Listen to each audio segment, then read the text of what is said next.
பாரதிய வித்யாபவன் மயிலையில் விழா. ஒவ்வொரு மாதமும் 3வது வியாழக்கிழமை மயிலையே கூடி இலக்கிய தேரை இழுத்த அனுபவம். அந்த அனுபவத்தில் சிவசங்கரி என்ற சரஸ்வதி அம்மையாரை அந்த தேரிலே ஏற்றி நாங்கள் மயிலையில் பவனி வரச் செய்தோம். வணக்கத்திற்குரிய ஸ்ரீ கிருஷ்ணா ஸ்வீட்ஸ் முரளி அவர்கள், கலைமாமணி திரு முரளி அவர்கள் இந்த விழாவை 12 மாதமும் இந்த நிகழ்ச்சியை நடத்துவதற்காக தன் ஒத்துழைப்பை முழுமையாக வழங்கினார். அவர் தன் ஒத்துழைப்பை முழுமையாக வழங்கியதால் 12 மாதம் சிகரம் தொட்ட சிவசங்கரி என்கிற படைப்புலக பெண்ணிய பிரம்மாவிற்கு நாங்கள் மிகப்பெரிய ஒரு விழாவை கண்டோம். 2017 அன்று நாங்கள் இந்த நிகழ்ச்சிக்கு சிகரம் தொட்ட சிவசங்கரி என்று அடியேன் பெயர் சூட்டினேன். ஆனால் சரஸ்வதி சம்மான் விருது என்கிற மிகப்பெரிய சிகரத்தை இன்று சிவசங்கரி அம்மையார் தொட்டு விட்டார்கள். பாருங்கள், உங்கள் கரவொலி பலமாக இருக்கட்டும். நினைத்தேன் வந்தாய் 100 வயது என்று கவியரசு கண்ணதாசன் சொன்னதைப் போல நாங்கள் அவரை சிகரத்தை தொடுவார்கள் என்று நினைத்தோம். உங்களுக்கெல்லாம் கடையெழு வள்ளல் தெரியும், ஆனால் கடை வைத்த வள்ளல் தெரியுமா? அவர்தான் கலைமாமணி முரளி ஐயா அவர்கள். அவர்கள்தான் இந்த நிகழ்ச்சியை மிக அருமையான முறையில் வடிவமைப்பதற்கு மாபெரும் தொண்டினை அளித்தார். வணக்கத்திற்குரிய அமுதசுரபியின் ஆசிரியர் ஐயா திருப்பூர் கிருஷ்ணன் அவர்கள், கலைமாமணி திருப்பூரார் அவர்கள் இந்த நிகழ்ச்சி குறித்து ஒரு அழகான செய்தி தொகுப்பை அவருடைய அமுதசுரபியிலே வெளியிட்டார்கள். தமிழகம் முழுவதும் இந்த நிகழ்ச்சி பட்டி தொட்டி எல்லாம் பரவியது. ஓராண்டு 10,000 பேர் இந்த நிகழ்ச்சியை கண்டும் கேட்டும் சுவைத்து மகிழ்ந்தார்கள். இன்றைக்கு இலக்கியம் மூலம் இந்திய இணைப்பு என்ற இந்த மிக அருமையான படைப்பை உருவாக்கி, இந்த படைப்பின் மூலமாக 4 தொகுதிகளை ஆங்கிலத்திலும் தமிழிலும் வெளியிட்டு தன்னுடைய வாழ்வியல் சரித்திரத்தை சூரிய வம்சம் என்ற அழகான நூலாக்கம் செய்து, ஒரு எழுத்தாளன் எழுதுகிற போது அவன் தலையும் கவிழ்ந்திருக்கிறது, அவன் எழுதுகோலும் கவிழ்ந்திருக்கிறது, ஆனால் சமூகம் நிமிர்கிறது. இந்த சமூகம் நிமிர்வதற்காக ஒரு எழுத்தாளன் எப்படி தன் படைப்புகளில் வடிவமைத்துக் கொள்கிறான் என்பதை சிவசங்கரி அம்மையாரின் எழுத்துக்கள் மூலமாக நாம் பார்க்கலாம். இன்றைக்கு மிக கௌரவமான இந்த விருதினை பெற்ற இந்த கௌரவ பெண்மணிக்கு, இல்லை பெண்மைக்கு கௌரவம் அளிக்கக்கூடிய இந்த நன்னாளில் நம் எல்லோரும் இந்த அரங்கத்திலே கூடி இருக்கிறோம். அம்மையார் சிவசங்கரி அவர்கள் சேரனின் வில் போலவும், சோழனின் நெல் போலவும், பாண்டியனின் சொல் போலவும் அவர்கள் இந்த உலகத்தில் வாழ்வாங்கு வாழ்ந்து இன்னும் பல பல இலக்கிய படைப்புகளின் மூலமாக நமக்கு வாழ்வியல் சிகரத்தை காட்டப் போகிறார்கள். இது உண்மை, பெரும் புகழ்ச்சி இல்லை. எழுதுகோலும் தெய்வம், எழுத்தும் தெய்வம் என்று பாரதி சொன்னானே, அந்த பாரதி கண்ட புதுவை பெண்ணாய் இலக்கிய வானில் உலா வந்து கொண்டிருக்கக்கூடிய இந்த விண்மீனிற்கு இன்றைக்கு சரஸ்வதி சம்மன் விருது என்கிற ஒரு உயரிய விருதினை அளித்து வாழுகிற போதே வரலாறாகி போயிருக்கக்கூடிய இந்த பெண்மணிக்கு நாம் எல்லோரும் வணக்கமும் வாழ்த்தும் தர வந்திருக்கிறோம். இந்திய தாய் திருநாட்டின் நீதி அமைச்சர் அவர்கள் இன்றைக்கு இந்த நிகழ்விற்கு இன்னும் சில மணித்துளிகளிலே மேலே வர இருக்கிறார்கள். அவர்கள் அரங்கம் வரும் வரை அரங்க மக்கள் சிவசங்கரி அம்மையாரை பற்றிய இன்னொரு முகத்தை தெரிந்து கொள்ள வேண்டும் என்பதற்காக அடியே இந்த சிற்றுரையை உங்களுக்கு வழங்கினேன். இன்றைக்கு இலக்கிய மூலம் இந்திய இணைப்பு என்கிற ஒரு மிகப்பெரிய அரிய பணியை செய்த எழுத்தாளர் சிவசங்கரி அம்மையார் அவர்கள் 16 ஆண்டுகள் இதற்காக உழைத்து இந்த பணியை செமையான முறையிலே செய்து வடிவமைத்த ஒரு அற்புத படைப்புதான் நெட் இந்தியா ட்ரூ லிட்டரேச்சர் என்கிற அரிய படைப்பு. இந்த படைப்பு இந்திய மக்களை மட்டும் இணைக்கவில்லை, இந்திய ஒருமைப்பாட்டை இணைத்திருக்கிறது, இந்திய எழுத்தாளர்களை இணைத்திருக்கிறது, இந்திய தேசபக்தியை இணைத்திருக்கிறது, நாட்டுப்பற்றை இணைத்திருக்கிறது.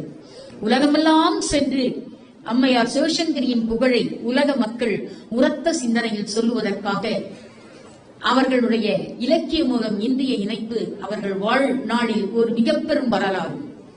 இந்த வரலாறை அவர்கள் உருவாக்கியதற்காகவே, கலைமகளின் முழுமையான அருளை பெற்றதற்காகவே அவர்களுக்கு இந்த சரஸ்வதி சம்மன் விருது மிக மிக பொருத்தம். இந்திய தாய் திருநாட்டில் ஒரு படைப்பாளர் வாழ்கிற பொழுதே சிறப்பு செய்வது என்பது மிக மிக அரிய செயல்.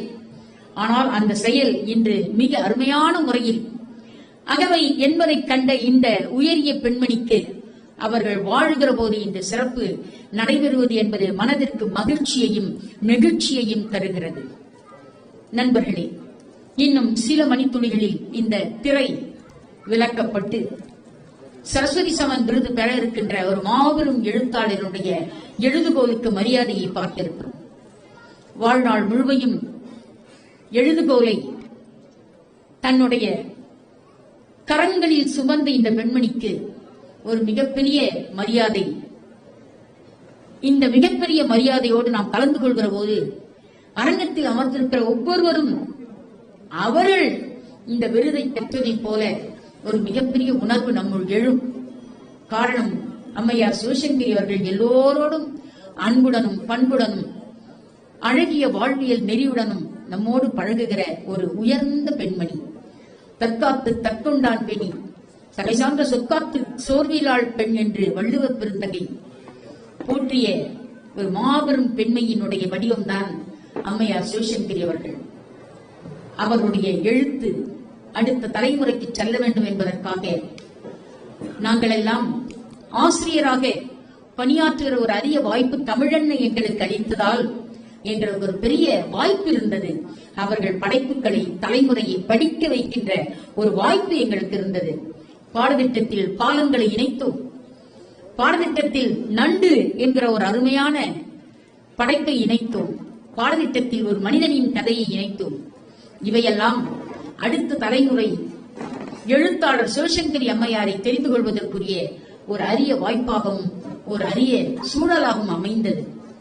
வகுப்பறையில் இதை பாடம் நடத்திய போது சிவசங்கரி அம்மையாரின் எழுத்துக்கள் ஏதோ கதைக்காக வடிவமைக்கப்பட்ட எழுத்துக்கள் அல்ல, அவை வாழ்வியலை சொல்ல வந்த ஞான எழுத்துக்கள் என்பதை நாம் எண்ணி பார்த்து மகிழலாம். இன்னும் சில மணித்துளிகளுக்குள் நிதி அமைச்சர் அவர்கள் இந்த அரங்கத்தை அலங்கரிக்க இருக்கிறார்கள். இந்த அழகான அலங்காரத்துள் எழுத்துலக பிரம்மா, படைப்புலக பிரம்மா, சரஸ்வதி அன்னையாரின் முழுமையான அருளை பெற்ற அம்மையார் சிவசங்கரி அம்மையாரினுடைய பெருமையையும் சிறப்பையும் நாம் இப்பொழுது கண்டு கேட்டு மகிழ இருக்கின்றோம். உங்கள் அனைவரையும் விழாக்குழுவின் சார்பாக வணங்கி மகிழும் நல் உள்ளம் பேராசிரியர் டாக்டர் உலகநாயகி பழனி.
சொல்லி இப்போ எம்டி ஃப்ரேம் வைக்கிறேன் அப்படியே கொடுத்துக்கிறாங்க. இப்போ ரெஸ்பான்ஸ் ஒன்றும் வரல, வரும்போது நான் சொல்கிறேன்.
அனைவருக்கும் வணக்கம்.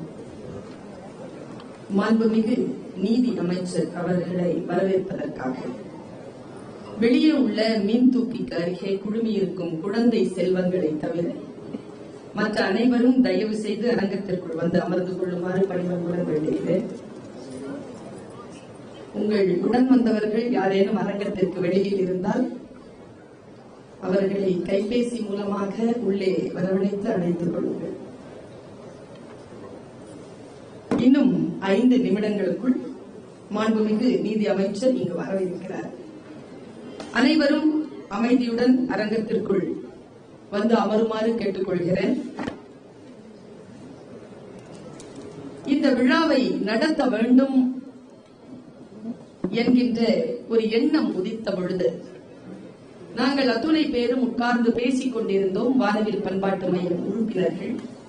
அப்பொழுது இந்த விழா குழுவின் தலைவராக யாரை நியமிக்கலாம் என்றால் ஒருமனதாக எல்லோரும் சொன்னோம், இந்த விழா குழுவின் தலைவராக டாக்டர் நல்லி குப்புசாமி செட்டியார் அவர்களை நாங்கள் விழா குழு தலைவராக இங்கே சொன்னோம். அன்னார் அவர்கள் அதற்கு ஒப்புக்கொண்டு இங்கே எல்லா பணிகளையும் எங்களை செய்வித்துக் கொண்டிருக்கிறார். அன்னார் அவர்களை மேடைக்கு அன்போடு அழைக்கிறேன்.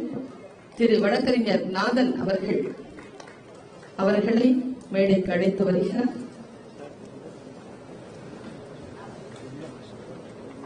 வாழ்த்துரை வழங்க இருக்கும் எங்கள் மதிப்பிற்குரிய டாக்டர் செவாலியே பிஜி சந்தோஷம் அண்ணாச்சி அவர்களை மேடைக்கு அழைக்கிறோம். டாக்டர் உலகநாயகி பழனி அவர்கள் அன்னாரை மேடைக்கு அழைத்து வருகிறார்.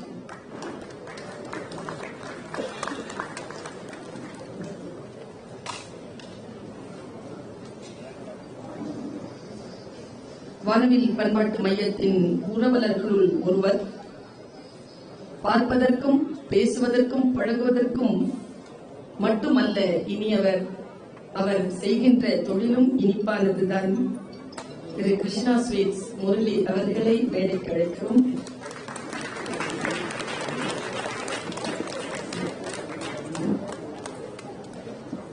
முன்னாள் காவல்துறை தலைவர் முனைவர் ஆர் நட்ராஜ் அவர்களையும் மேடைக்கு அழைக்கிறோம்.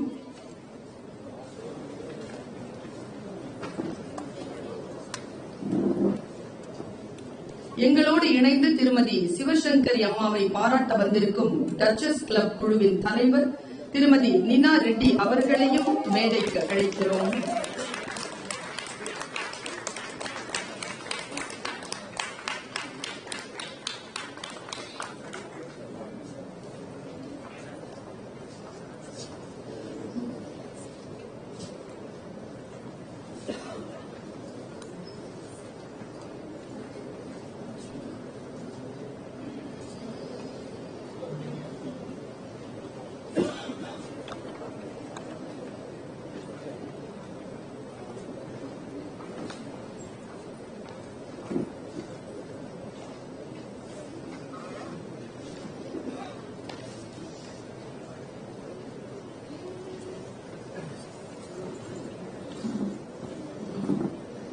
இன்னும் சில நிமிடங்களில் இந்திய அரசின் மாண்புமிகு நிதி அமைச்சர் திருமதி நிர்மலா சீதாராமன் அவர்கள் இங்கே வர இருக்கிறார்கள். அவருக்காகத்தான் மேடை காத்திருக்கிறது.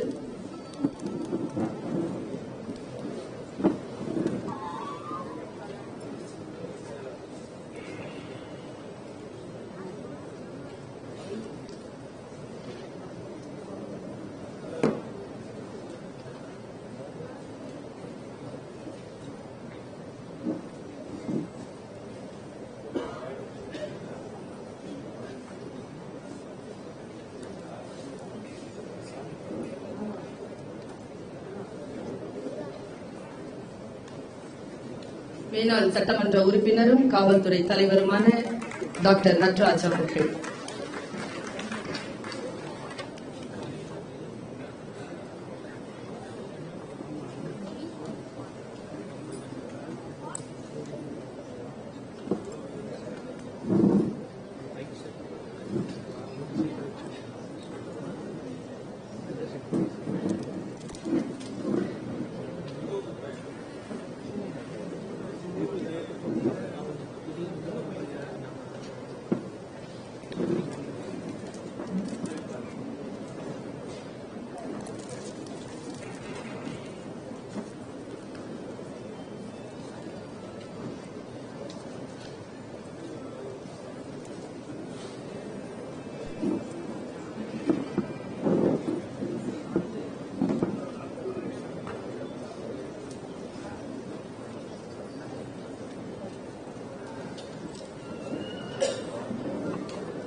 அன்னை சிவசங்கரி அவர்களுடன்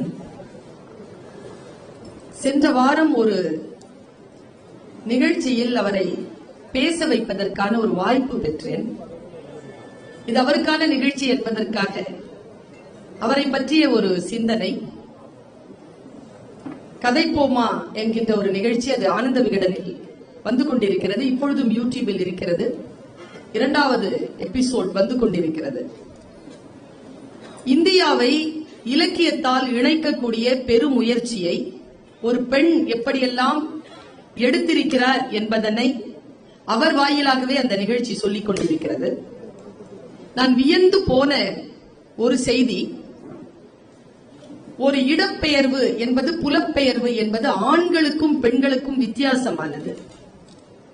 ஒரு ஆண் ஒரு இடத்திலிருந்து புலம்பெயர்ந்து வேறு ஒரு இடத்திற்கு சென்று பணிகளை செய்வதற்கும், ஒரு பெண் புலம் பெயர்ந்து போய் ஒரு பணியை செய்வதற்கும் இடையிலே மிக பாரிய ஒரு இடைவெளி உண்டு.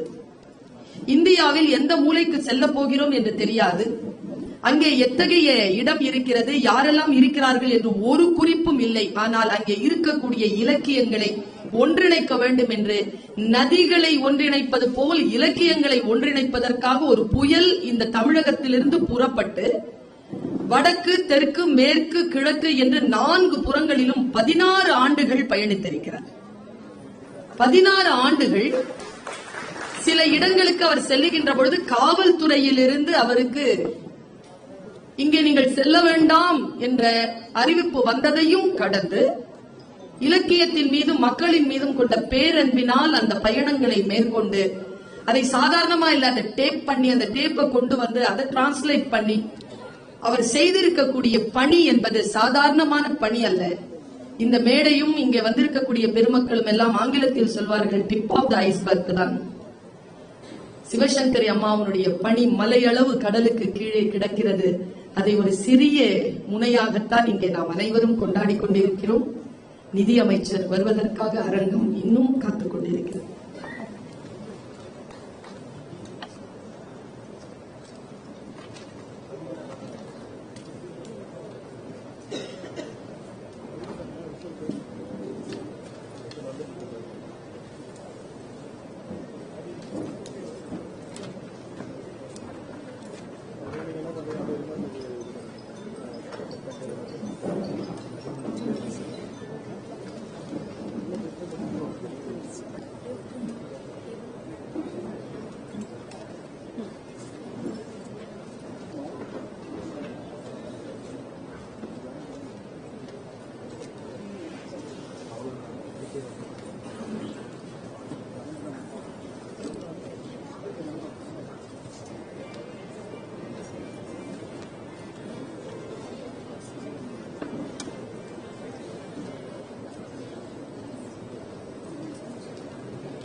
இந்திய அரசின் மாண்புமிகு நிதி அமைச்சர் அவர்கள் வருகை புரிந்துவிட்டார்கள். குழந்தைகள் அவர்களை வரவேற்பதற்காக பிள்ளைகள் பாரதியாரின் பாடலை இசைத்துக் கொண்டிருக்கிறார்கள். இன்னும் சில மணித்துளிகளில் அமைச்சர் அவர்கள் அரங்கத்திற்குள் வந்துவிடுவார்கள்.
இன்றைக்கு மேடையில் 2 பெருமாட்டிகள் அமர இருக்கிறார்கள்.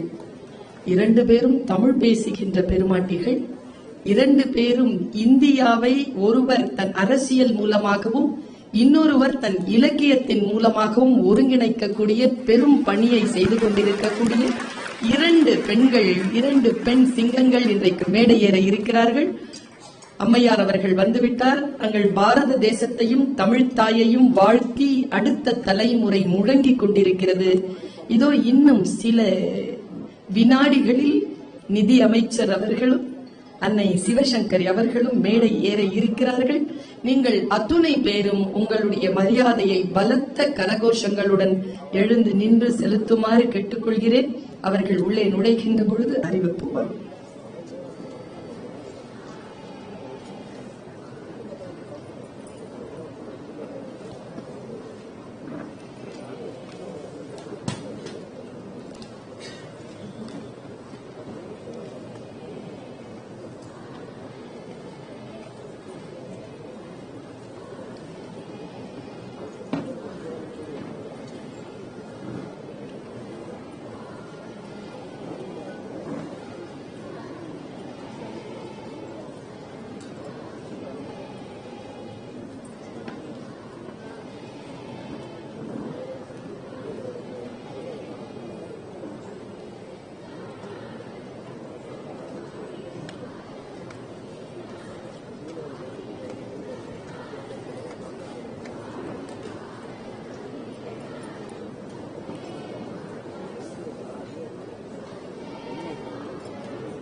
இல்லை இதிலே வச்சு போட்டு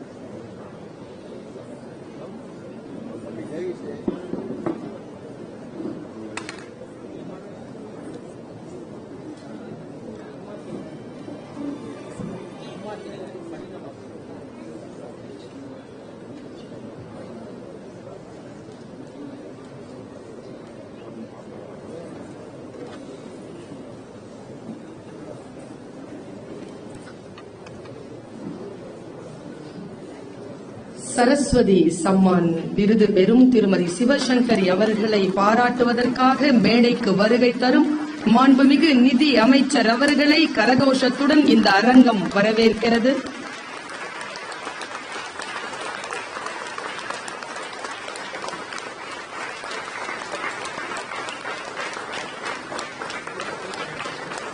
இலக்கிய சரஸ்வதி சிவசங்கரி அவர்கள் மேடைக்கு வருகிறார்கள். அவர்களை அன்போடு வரவேற்கிறோம். நிகழ்ச்சி இனிதே தொடங்குகிறது. பிரபல கர்நாடக சங்கீத வல்லுனர் திருமதி மஹதி அவர்களை இறை வணக்கமும் தமிழ்த்தாய் வாழ்த்து பாடுமாறும் அன்புடன் அழைக்கிறேன்.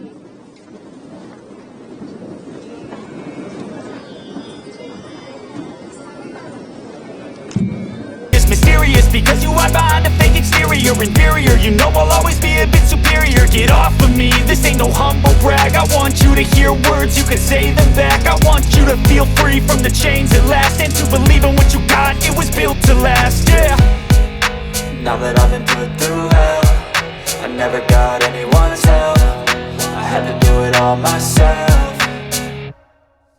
I don't ever slow up, no I don't take shit. I got no love for the fakeness. If you wanna play tough and wanna hate this, I'll always show up and make a statement. I don't ever slow up, no I don't take shit. I got no love for the fakeness. If you wanna play tough and wanna hate this, I'll always show up and make a statement. Gonna learn the consequence of being incompetent. Mental health is confidence, dreams and some modestness. I'm not here to save the day, that's for you to take away. I could play a million mind games, but instead I say something not illogical, something that is topical. Rub it on and watch it go, make yourself unstoppable. Dreams are irresponsible, but they're always possible. If you just believe, you could be so remarkable. Thoughts in my head, a collage and they spread. I'll be great one day, going off of my meds. No, I'm not giving up, no, I'm not giving in. I will make it to the top, taking off in the wind. I gotta make it, I'm saving every day to taste it. I'm patient, but my mind, it can hardly take it. I'm chasing it.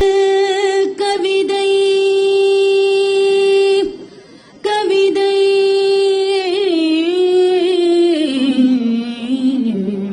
கவிதை நாட்டிற்கு உழைத்தல்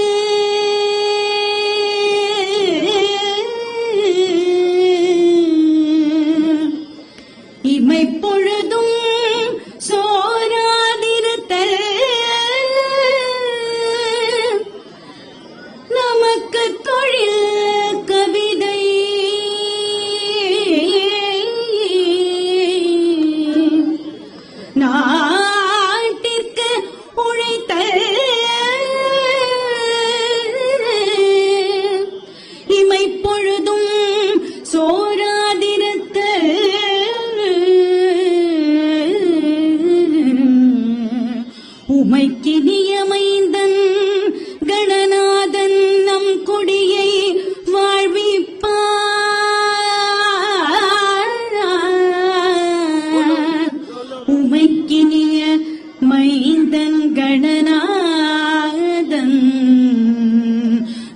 குடியை வாழ்விப்பான் சிந்தையே இம்மூன்றும் செய் சிந்தையே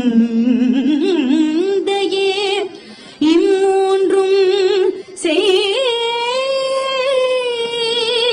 சிந்தையே இம்மூன்றும் செய்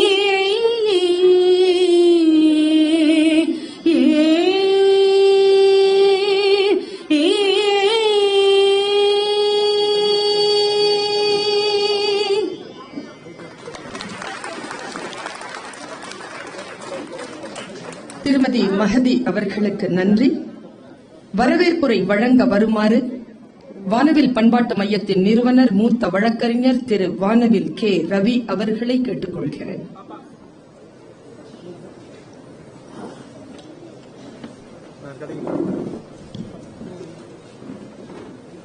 தெளிவுறவே அறிந்திடுதல், தெளிவு தர மொழிந்திடுதல், சிந்திப்பார்க்கே களிவளர உள்ளத்தில் ஆனந்த கனவு பல காட்டல், கண்ணீர் துளி வர உள் உருக்குதல், இங்கிவையெல்லாம் நீ அருளும் தொழில்களன்றோ, ஒளி வளரும் தமிழ்வாணி, ஒளி வளரும் தமிழ்வாணி, அடியனேற்கு இவை அனைத்தும் உதவுவாயே. வணக்கம். என் நெஞ்சின் நாயகன் மகாகவி சுப்பிரமணிய பாரதி வழிபட்ட தமிழ் வாணி, கலை வாணி, சரஸ்வதியாகவே நான் பார்க்கும் மூத்த எழுத்தாளர் திருமதி சிவசங்கரியை பாராட்ட தம்முடைய இடைவிடாத அலுவல் பணிகளுக்கு நடுவிலும் நேரம் ஒதுக்கி இங்கே நம்மிடையே வந்திருக்கும் இந்திய அரசின் மாண்புமிகு நிதியமைச்சர் திருவரங்கம் தந்த சொக்கத் தங்கம், பெண் இனத்தின் பெருமிதம், அன்பு சகோதரி the honourable finance minister Shrimati Nirmala Sitharaman ji. On behalf of Vanaville Cultural Center, I extend a hearty welcome to you. திருமதி சிவசங்கரியை நாம் ஏன் கொண்டாட வேண்டும்? என்ன காரணம்? அவர் எழுத்தாளர் என்பது மட்டுமா? எத்தனையோ எழுத்தாளர்கள் இருக்கிறார்கள். ஆனால் அவரை நாம் கொண்டாடுவதற்கான காரணங்கள் பல. அதில் ஒரு சிலவற்றை மட்டும் நான் குறிப்பிட விரும்புகிறேன். எழுத்துக்கும் வாழ்க்கைக்கும் இடைவெளி இல்லாமல் வாழ்ந்த படைப்பாளிகள் வெகு சிலர். அவர்களில் நம்முடைய எழுத்துலக தாரகை சிவசங்கரி முன்னிலையில் இருக்கும் ஒருவர். குடியை கெடுக்கும் குடிப்பழக்கத்தின் தீமைகளை படம் பிடித்து காட்டும் ஒரு மனிதனின் கதை என்ற ஒரு படைப்பை படைப்பதற்காக களப்பணியாற்றியவர். அதாவது கள்ளச்சாராயம் காய்ச்சும் அபாயகரமான இடத்திற்கு சென்று அந்த சமூக விரோத சக்திகளிடம் நேரில் உரையாடி உண்மைகளை வெளிக்கொண்டு வந்து அந்த படைப்பை படைத்த வீராங்கனை நம் அன்னை சிவசங்கரி. அவன் என்ற இவருடைய படைப்பு போதை மருந்து என்ற ட்ரக் அடிக்ஷன் அதை பற்றியது. அதை எழுதுவதற்காக ட்ரக் டென், போதை மருந்து குகை என்று அறியப்பட்ட மிகவும் ஆபத்தான இடத்திற்கு மாறுவேடத்தில் சென்று அங்கே நடப்பவைகளை கண்டறிந்து வந்து எழுதியவர். அப்போதெல்லாம் அவருக்கு வயது 35 வயது, இளமங்கை. அதையும் நாம் மனத்தில் கொள்ள வேண்டும். எப்படிப்பட்ட துணிச்சல்காரர்! எத்தனையோ முனிவர்களின் இடர் தீர்ப்பதற்காக 14 ஆண்டுகள் தம் தாயார் கட்டளைப்படி கானகம் சென்ற ராமபிரானை நமக்கு தெரியும். ஆனால் இவரோ 16 ஆண்டு காலம் ஒரு பெரிய தவம் மேற்கொண்டார்.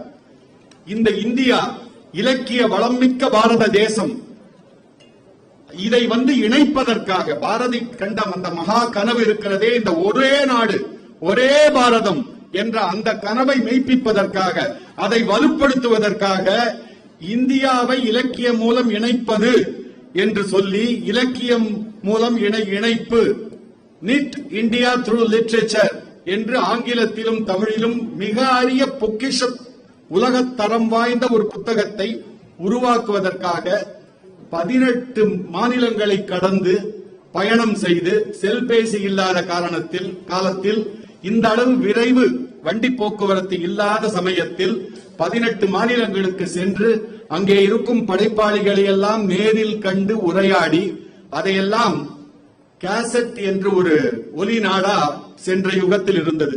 அந்த கேசட்டில் ஒலிப்பதிவு செய்து கொண்டு வந்து அதை அப்படியே டிரான்ஸ்கிரிப்ட் என்று சொல்வார்கள், அப்படி ஒரு எழுத்து வடிவம் கொடுத்து அந்த நூலை அவர் தயாரித்தார். அந்த சமயத்திலே மணிப்பூர் மாநிலம் என்ற மாநிலத்திலே குண்டுவெடிப்பும் பயங்கரவாத செயல்களும் அதிகமாக நடந்து கொண்டிருந்த போது இவரை அங்க வர வேண்டாம் என்று பலர் தடுத்தும் கேளாமல் அங்கே சென்று அங்கே இருந்த படைப்பாளிகளை தேடி தேடி போய் கண்டு மறைவான இடத்தில் இதை பதிவு செய்து கொண்டு வந்து இப்படிப்பட்ட ஒரு துணிச்சல்காரரை, களப்பணி ஆற்றிய ஒரு படைப்பாளியை, எழுத்தாளரை நாம் எங்கேயாவது கண்டிருக்க முடியுமா? அதற்காகத்தான் இவரை பாராட்டுகிறோம். இவர் நிமிர்ந்த நடை இவருடைய நடை, நேர்கொண்ட பார்வை இவருடைய பார்வை, நிலத்தில் யாருக்கும் அஞ்சாத நெறி இவருடைய வழி. எனவே பாரதி கண்ட புதுமை பெண்ணை நாம் வேறு எங்கே காண முடியும்? சிவசங்கரி அம்மாவை விட்டால். சரஸ்வதி சம்மான் விருது என்பது ஒரு தொடக்க புள்ளி மட்டுமே. ஓர் இந்திய பெண், ஒரு தமிழ் பெண் இப்படிப்பட்ட களப்பணிகள் ஆற்றிய இலக்கிய படைப்புகள் தந்துள்ள செய்தியை உலகமெங்கும் பல நாடுகளிலும் நாம் சென்று முழங்க வேண்டும். அதை பறைசாற்றுவது நம் கடமை, நம் அரசின் கடமை. அவருக்கு இன்னும் பத்மபூஷன் விருது கொடுக்கப்படவில்லை என்ற வசை நம்மால் கழிய வேண்டும். அவருடைய படைப்புகள் பற்றிய அறிமுக அரங்கங்கள் பல நாடுகளிலும் நடத்தப்பட வேண்டும். அதற்கு இந்திய அரசின் முயற்சியை பணிவன்புடன் நாங்கள் வேண்டி கேட்டுக் கொள்கிறோம் என்ற விண்ணப்பத்தோடு இங்கே கூடியுள்ள அனைவரையும் அன்புடன் வரவேற்கிறேன்.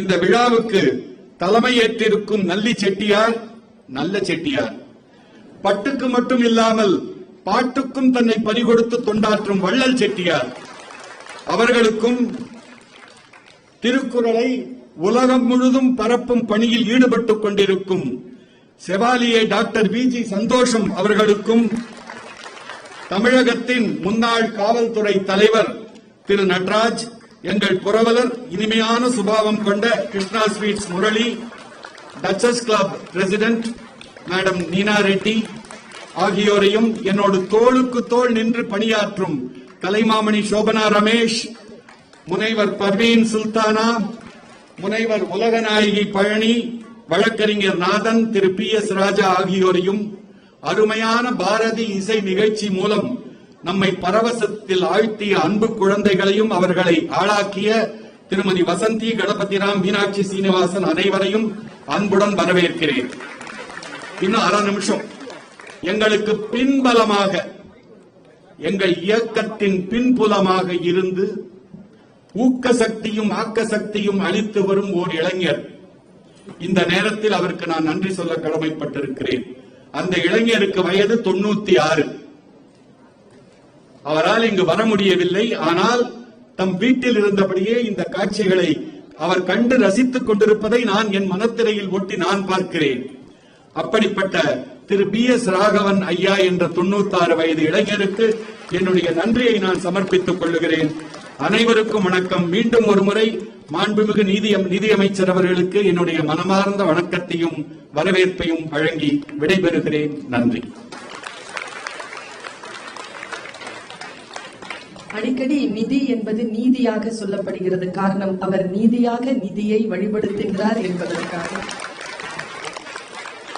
நம் அழைப்பை ஏற்று நம்மிடையே வந்திருக்கும் சிறப்பு விருந்தினர் இந்திய அரசின் மாண்புமிகு நிதி அமைச்சர் திருமதி நிர்மலா சீதாராமன் அவர்களுக்கு நல்லாடை அணிவித்து எங்கள் மரியாதையை செலுத்துமாறு கலைமாமணி சோபனா ரமேஷ் அவர்களை கேட்டுக்கொள்கிறேன்.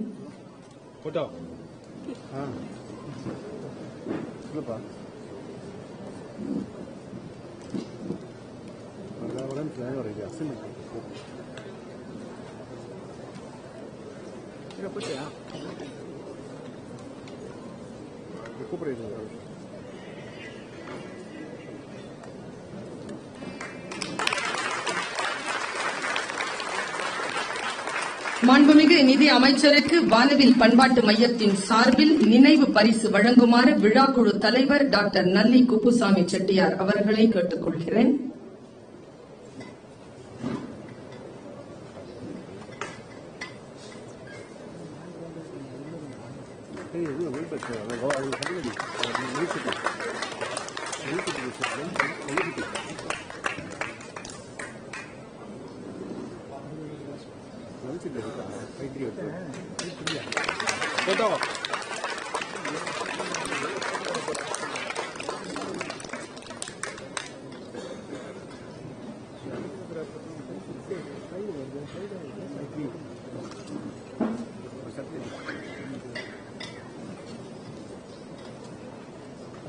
இப்போது டாக்டர் நல்லி குப்புசாமி செட்டியார் அவர்களை தலைமை உரை ஆற்றுமாறு அன்புடன் கேட்டுக்கொள்கிறேன்.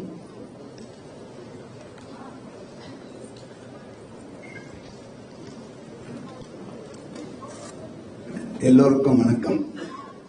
மிகவும் சிறப்பு வாய்ந்த இந்த விழாவிற்கு தலைமை தாங்குவதில் மிகவும் சந்தோஷப்படுகின்றேன். இது வாழ்த்து விழா, அதாவது எழுத்து ஆளுமையை ஒரு நிர்வாக ஆளுமை வாழ்த்துகிறது என்று சொல்வதே பொருத்தம். மாண்புமிகு திருமதி நிர்மலா சீதாராமன் அவர்கள் மத்திய நிதி அமைச்சர், அதற்கு முன்பு பாதுகாப்புத்துறை அமைச்சராக இருந்தவர். லண்டனில் சில காலம் பிரபலமான நிறுவனங்களில் விற்பனை பிரிவு அதிகாரியாக பணியாற்றியவர். விஷயம் அறிந்தவர், ஆனால் மிகவும் எளிமையானவர். அமைச்சராவதற்கு முன்பு தொலைக்காட்சி விவாதங்களில் அதிகம் கலந்து கொண்டவர். அமைச்சரான பிறகு பேட்டிகளில் அரசு தரப்பு நியாயத்தை மிகச்சரியாக எடுத்துச் சொல்பவர். ஒரு வர்த்தகன் என்கிற முறையில் நிதி அமைச்சர் கூட்டிய சில கூட்டங்களில் கலந்து கொண்டிருக்கிறேன்.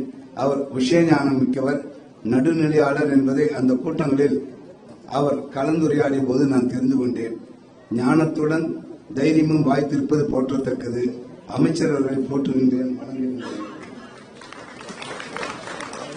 கௌரவமிக்க சரஸ்வதி சம்மான் விருது பெற்றுள்ள எழுத்தாளர் திருமதி சிவசங்கரி அவர்கள் இங்கே பாராட்டப்படுகின்றார். தமிழ் எழுத்தாளர்களில் மூத்தவர், முதன்மையானவர் என்ற தகுதிகளை பெற்றிருக்கின்றார். தொடக்கத்தில் இவர் ஆனந்த விடலில் எழுதிய சிறுகதைகளையும் சின்ன நூல் கண்டா நம்மை சிறைப்படுத்துவது என்ற உளவியல் கட்டுரை தொடரும் படித்து பயன்பெற்றிருக்கிறேன். எத்தனையோ சிறுகதைகளையும் நாவல்களையும் குறுநாவல்களையும் எழுதியிருக்கின்றார். இவை எல்லாவற்றையும் விட மிகச்சிறந்த பணியாக நான் கருதுவது தேசத்தில் உள்ள 18 மொழி இலக்கியவாதிகளை சந்தித்து சுமார் 2 வருட காலம் பாடுபட்டு தேசிய ஒருமைப்பாட்டை வளர்க்கும் வகையில் புத்தகம் எழுதியது. இதற்காக இவர் மேற்கொண்ட இலக்கிய பயணமும் எழுதிய பேட்டி கட்டுரைகளும் இந்திய இலக்கிய வரலாற்றில் தனிமுத்திரை பெறுகின்றன. இது சாதாரண சமாச்சாரம் அல்ல. இப்போது பிர்லா பவுண்டேஷன் வழங்கும் சரஸ்வதி சம்மான் விருதினை பெற்றிருக்கின்றார். தேசத்தில் மிக உயர்ந்த இலக்கிய விருதுகளில் இது ஒன்று. தேசம் இவரை கொண்டாடுகிறது. இந்த கொண்டாட்டத்தின் போது ஒரு வாசகனாக நான் இந்த வாழ்த்துக்களை தெரிவித்துக் கொள்கிறேன். உயர்திரு வானவில் பண்பாட்டு மையம் ரவி அவர்கள் பாரதி அன்பர். தன் வாழ்க்கையை பாரதிக்காக அர்ப்பணித்துக் கொண்டவர். ஒவ்வொரு வருடமும் பாரதி நாளை மிகச் சிறப்பாக ஜதி பல்லக்கு ஊர்வலத்துடன் நடத்தி வருபவர். இந்த விழாவின் எல்லா ஏற்பாடுகளையும் மிகச் சிறப்பாக செய்திருப்பவர் அவர் மனைவி. இந்த விழாவில் கலந்து கொள்ளும் டாக்டர் வி.ஜி. சந்தோஷம் அவர்கள் ஒரு கவிஞர், நல்ல பேச்சாளர், எழுத்தாளர்களுக்கு அவ்வப்போது பரிசுகள் வழங்கி ஊக்குவித்து வருபவர். நண்பர் உயர்ந்த டாக்டர் நட்ராஜ் அவர்கள் பணியில் இருந்த போதும் அதற்கு பிறகும் தினமணியில் செறிவான இலக்கிய சமூக கட்டுரைகளை எழுதி வந்துள்ளவர். மயிலாப்பூர் தொகுதி எம்எல்ஏவாக இருந்து அரசியல் பணி செய்தவர். கிருஷ்ணா ஸ்வீட்ஸ் முரளி அவர்கள் தான் தயாரிக்கும் இனிப்புகளைப் போலவே இனிமையானவர். சென்னையில் தினமும் ஏதாவது ஒரு கலை இலக்கிய நிகழ்ச்சியை நடத்தி எழுத்தாளர்களையும் பேச்சாளர்களையும் உற்சாகப்படுத்தி வருகிறார். சென்னையின் பிரபலமான பெண் நிர்வாகிகள் ஒருவரான திருமதி நீனா ரெட்டி அவர்கள் வாழ்த்துரை வழங்கியிருக்கின்றார். இவரது நிர்வாகத்தின் கீழ் உள்ள சவேரா ஹோட்டல் மிக பிரபலமான தொழில் குடும்பத்தைச் சேர்ந்தது. இவர் இங்கு சந்திப்பதில் மகிழ்ச்சி அடைகின்றேன். திருமதி சோபனா ரமேஷ் அவர்கள் கலை இலக்கிய ஆர்வலம் உள்ளவர், சிறந்த நடனமணி. விழாக்களை ஏற்பாடு செய்வதில் இவருக்கு நிகர் இவரே என்று சொல்ல வேண்டும். பேராசிரியர் உலகநாயகி பழனி அவர்கள் செல்லமிரிஸ் கல்லூரியில் தமிழ்துறை தலைவியாக இருந்தவர். பல இலக்கிய நிகழ்ச்சிகளை ஒருங்கிணைந்து நடத்தி வருபவர்.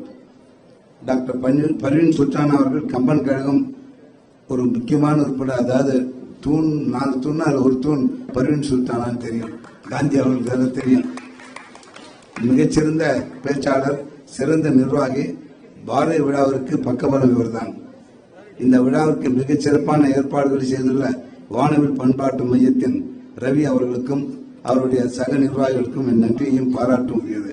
மீண்டும் ஒரு முறை நிதியமைச்சர் நிர்மலா சீதாராமன் அவர்களுக்கும் திருமதி சிவசங்கரி அவர்களுக்கும் வணக்கத்தையும் வாழ்த்தும் தெரிவித்துக் கொள்கின்றேன். நன்றி, வணக்கம். தலைமை உரை நிகழ்த்திய பெருந்தகையாளர் டாக்டர் குப்புசாமி ரெட்டி ஐயா அவர்களுக்கு நன்றி. இப்பொழுது மூத்த தொழிலதிபர் ஷெவாலியே டாக்டர் விஜி சந்தோஷம் அவர்கள் வாழ்த்துரை வழங்குகிறார்.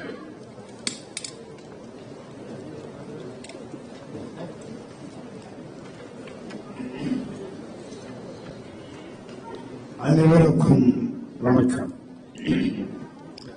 உலகை தமிழால் உயர்த்திடுவோம், அகர முதல எழுத்தெல்லாம் ஆதி பகவன் முதற்றே உலகு, அன்னையும் தந்தையும் ஆசானும் முன்னறி தெய்வம், ஆலயம் தொழுவது சால முன்னன்று, யாதும் ஊரே யாதும் ஊரே யாவரும் கேளி. இந்த அற்புதமான விழாவில் கலந்து கொள்வதில் நான் மகிழ்ச்சிகிறேன். என் அன்பிற்கும் பாசத்துக்குரிய சகோதரி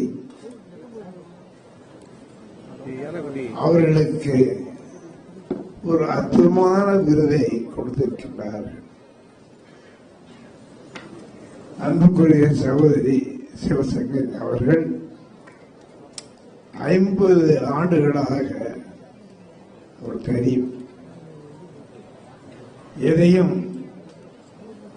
செய்து முடிக்க முடியும், என்னால் முடியும் என்ற எண்ணத்துடன் 18 ஆண்டுகள் அவர்கள் துன்பப்பட்டு துயரப்பட்டு விடாமுயற்சியுடன் இருந்து சூரிய வம்சங்களை அதற்காக அவர்களுக்கு ஒரு அற்புதமான விருதை என்று தந்திருக்கிறார்கள். அதை தருவதற்கு அன்றிற்கும் மிகுந்த பாசத்துக்குரிய சகோதரி மத்திய அமைச்சர் நிர்மலா சீதாராமன் அவர்கள் வருகை தந்து, இதற்காகவே டெல்லியிலிருந்து வருகை தந்து இன்று அந்த விருதை வழங்கியிருக்கின்றார்கள். அவர்களுக்கு அன்பான நல்வாழ்த்துக்கள். அன்புக்குரிய நமது ஐயா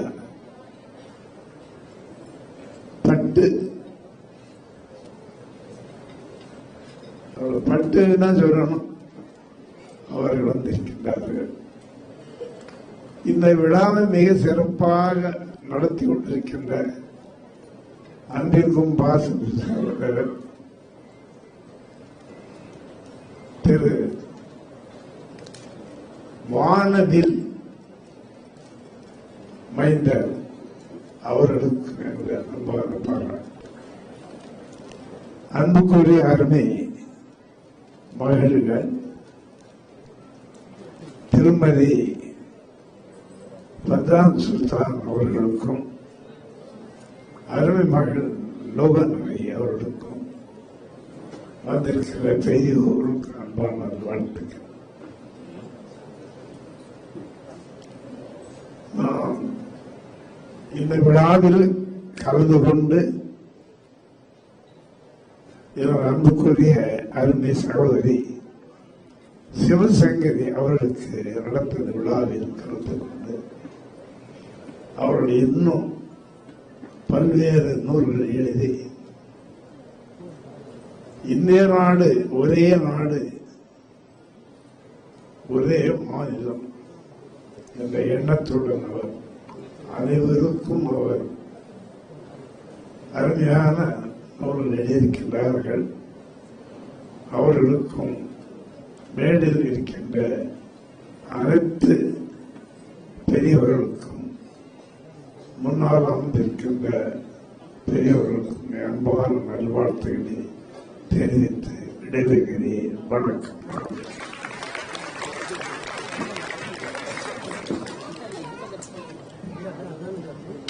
மூத்த தொழிலதிபர் ஷெவாலியே டாக்டர் வி.ஜி. சந்தோஷம் அவர்களுக்கு நன்றி.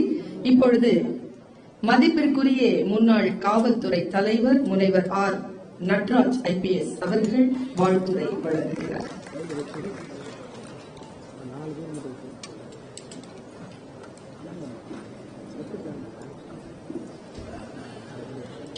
அவையோர் எல்லோருக்கும் இனிய காலை வணக்கங்கள். மாண்புமிகு மத்திய அரசு நிதியமைச்சர் அவர்களே, இந்த சிறப்புமிக்க விழாவில் தலைமையேற்று நடத்தி கொண்டிருக்கும் திரு நலி செட்டியார் அவர்களே, வரவேற்புரை நல்கி அமர்ந்திருக்கும் வானவில் ரவி அவர்களே, மற்றும் இந்த விழாவில் வாழ்த்துரை வழங்கிய தொழிலதிபர் திரு வி.ஜி. சந்தோஷம் அவர்களே, வாழ்த்துரை வழங்க இருக்கும் கிருஷ்ணா ஸ்வீட்ஸ் அதிபர் திரு முரளி அவர்களே, டச்சஸ் கிளப்பின் தலைவி திருமதி நீதா ரெட்டி அவர்களே, மற்றும் இந்த விழாவினை மிக சிறப்பாக தொகுத்து அளித்துக் கொண்டிருக்கும் முனைவர் பர்வீன் அவர்களே, நன்றியுரை நல்க இருக்கும் உலகநாயகி பழனி அவர்களே, எல்லோருக்கும் என்னுடைய வணக்கத்தை தெரிவித்துக் கொள்கிறேன். நல்லதொரு குடும்பம் பல்கலைக்கழகம் என்றார் கவிஞர் கண்ணதாசன். நல்லதொரு குடும்பமாக வானவில் குடும்பம் மிக சிறப்பாக இந்த விழாவினை சரஸ்வதி சம்மான் விருது பெற்றிருக்கும் அம்மையார் சிவசங்கரி அவர்களுக்கு இவ்வளவு சிறப்பாக இந்த விழாவினை ஏற்படுத்தியிருக்கிறார்கள். அவர்களுக்கு என்னுடைய வாழ்த்துக்களை தெரிவித்து எனக்கு இந்த வாய்ப்பில் அளித்த வானவில் மையத்திற்கு என்னுடைய நன்றியை தெரிவித்துக் கொள்கிறேன். இலக்கியம் என்பது ஒரு லட்சியத்தை நோக்கி அது செல்ல வேண்டும், லட்சியத்தை அடைவதற்கு செல்ல வேண்டும். அந்த விதத்தில் அம்மையார் அவர்களுடைய படைப்புகள் 150க்கும் மேற்பட்ட சிறுகதைகள், 200க்கும் மேற்பட்ட படைப்புகள் அந்த விதத்தில் சமுதாயத்தில் எல்லோருக்கும் ஒரு தாக்கத்தை ஏற்படுத்தும் வகையில் அமைந்தது. திரு ரவீந்திர குருணா சொன்னார்கள், எவ்வாறு அவர் ஒரு மனிதனின் கதை, அவள் என்ற போன்ற படைப்புகளை படிப்பதற்கு அந்த இடத்திற்கு சென்று எவ்வாறு பயணித்து அவர்கள் தகவல்களை சேகரித்து நமக்கு அளித்தார்கள் என்பதை. துண்டு என்ற ஒரு சிறுகதை தமிழ் பாட நூலில் இடம்பெற்றது, மிகப்பெரிய சர்ச்சைக்கு அது உள்ளானது. அதிலேயும் எவ்வாறு ஏழை மக்களுடைய நிலை, ஏழ்மை நிலை எவ்வாறு இருக்கிறது என்பதை பற்றி ஒரு பிரதிபலித்து காட்டக்கூடிய மிக சிறந்த ஒரு படைப்பு. கதைகள், நாவல்கள் இவள் பொழுதுபோக்குவதற்கு என்று நாம் நினைக்கிறோம், ஆனால் நம்மை பழுது பார்ப்பதற்கும் அந்த இலக்கியங்கள் உதவ வேண்டும். அந்த வகையில் அம்மையாரினுடைய படைப்புகள் சமுதாயத்தில் இருக்கக்கூடிய பழுதுகளை சரி செய்வதற்கு, சமன் செய்வதற்கு, சீர் செய்வதற்கு மிக சிறப்பாக அமைந்துள்ளது என்றால் மிக இல்லை, அது உண்மை. 1970, 80களில் கல்யாணமாகி திருமணமாகி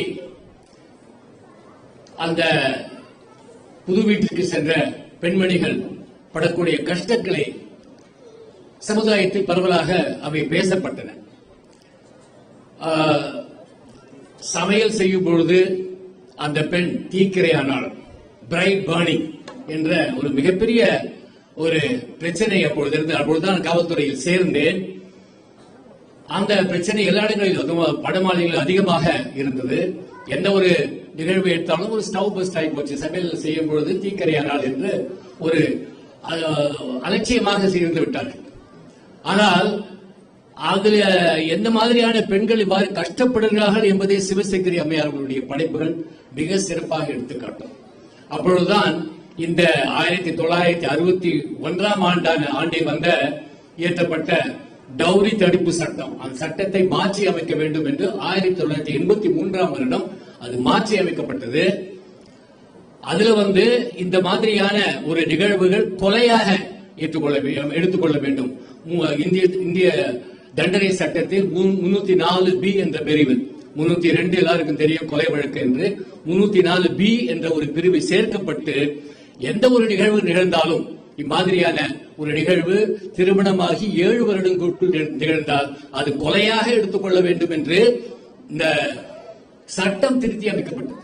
அதே போல இன்னொரு முக்கியமான 2 பிரிவுகள், அந்த பிரிவுகள் எதற்கு சொல்கிறேன் என்றால் அந்த 47 நாட்களில் வரும் அந்த சம்பவங்கள், அந்த நிகழ்வுகள் வரும். 498A 498B என்ற 2 பிரிவு இந்திய தண்டனை சட்டத்தில் சேர்க்கப்பட்டது. அது ஒரு குரூயல்டி என்பது மன அளவிலும் உடல் அளவிலும் அந்த வன்முறை இருந்தால் நிச்சயமாக அதில் நாம் நடவடிக்கை எடுக்கலாம் என்று சட்டம் மாற்றி அமைக்கப்பட்டது. 498A and 498B Indian penal code. அந்த சட்ட முன்வடிவை மாற்றி அமைக்கும் ஒரு குழுவில் நான் இருந்ததால் எனக்கு அதனுடைய தாக்கம் தெரியும். எந்த அளவுக்கு அம்மையாருடைய படைப்புகள் அந்த 47 நாட்கள் தமிழ்நாட்டில் மட்டுமல்ல தெலுங்கு ஆந்திர மாநிலத்திலும் மிக பரவலாக பேசப்பட்டது. ஒரு திரைப்படமாகவும் வந்தது. இதெல்லாம் சொல்வதற்கு காரணம், இந்த எழுத்து என்பது நம்முள் ஒரு எழுச்சியை உண்டாக்க வேண்டும், எழுந்திருக்க செல்ல வேண்டும், சமுதாயம் எழுந்திருக்க வேண்டும். ஒரு திமிரோடு இது மாதிரியான ஒரு நிகழ்வுகள் நிகழ்கின்றன, அதற்கு என்ன நாம் மாற்றம் செய்ய வேண்டும் என்ற ஒரு தாக்கம் தமிழ் சமுதாயத்தில் ஏற்பட வேண்டும். அந்த விதத்தில் சிவசங்கரி அம்மையாருடைய படைப்புகள், ஜெயகாந்தனின் படைப்புகள், இவையெல்லாம் அந்த சக்தி வாய்ந்தவை. சமுதாயத்தில் எல்லோருக்கும் இப்ப கூட அந்த ஜெயகாந்தனுடைய கதை, இந்த குவீன் மேரிஸ் காலேஜுக்கு எதிர்க்க இருக்கக்கூடிய பெண் என்ன கஷ்டப்பட்டால் என்பது பற்றி ஒரு கதை, அந்த ஒரு மழை நாளில் அந்த கதை இந்த அளவுக்கு இன்னும் நம் நினைவில் இருக்கிறது. இதெல்லாம் சொல்வதற்கு காரணம், நம்முடைய இலக்கியம் அவ்வளவு மிக சிறந்தது. நாம் எல்லோரும் அந்த வாசிப்பதை செய்து அம்மையார் மேலும் மேலும் படைப்புகள் அவர் படைக்க வேண்டும். அது மட்டுமல்ல, அவருக்கு திரு ரவி சொன்னது போல மேலும் பிற நல்ல விருதுகள் கிடைக்கும், நிச்சயமாக அவர்களுக்கு கிடைக்கும். அவர்களுக்கு என்னுடைய இதயமார்ந்த வாழ்த்துக்களை தெரிவித்து விடைபெறுகிறேன். நன்றி, வணக்கம். நமக்கு முன்னால் இப்பொழுது பேசிவிட்டு சென்றவர் மேனாள் சட்டமன்ற உறுப்பினர், முன்னாள் காவல்துறை தலைவர். அவர் டாக்டர் ஆர் நட்ராஜ் என்று இருக்கிறது. நான் கேட்டேன், இந்த டாக்டர் முனைவர் பட்டம் எந்த சப்ஜெக்ட்ல நீங்க எடுத்தீங்க அப்படின்னா, பிசிக்ஸ்ல டாக்டர் பட்டம் பெற்றோம். பன்முனைப்புடன் இருக்கக்கூடிய ஒரு ஆளுமையாக இருக்கக்கூடிய ஐயா அவர்கள், IPS நட்ராஜ் அவர்களுக்கு மிக்க நன்றி. இப்பொழுது இனிப்புக்கு மட்டுமல்லாமல் இனிமையாக பேசி இனிமையாக பழகுவதற்கும் பெயர் போன ஸ்ரீ கிருஷ்ணா ஸ்வீட்ஸ் திரு முரளி அவர்கள் இப்பொழுது வாழ்த்துரை வழங்க வருகிறார்.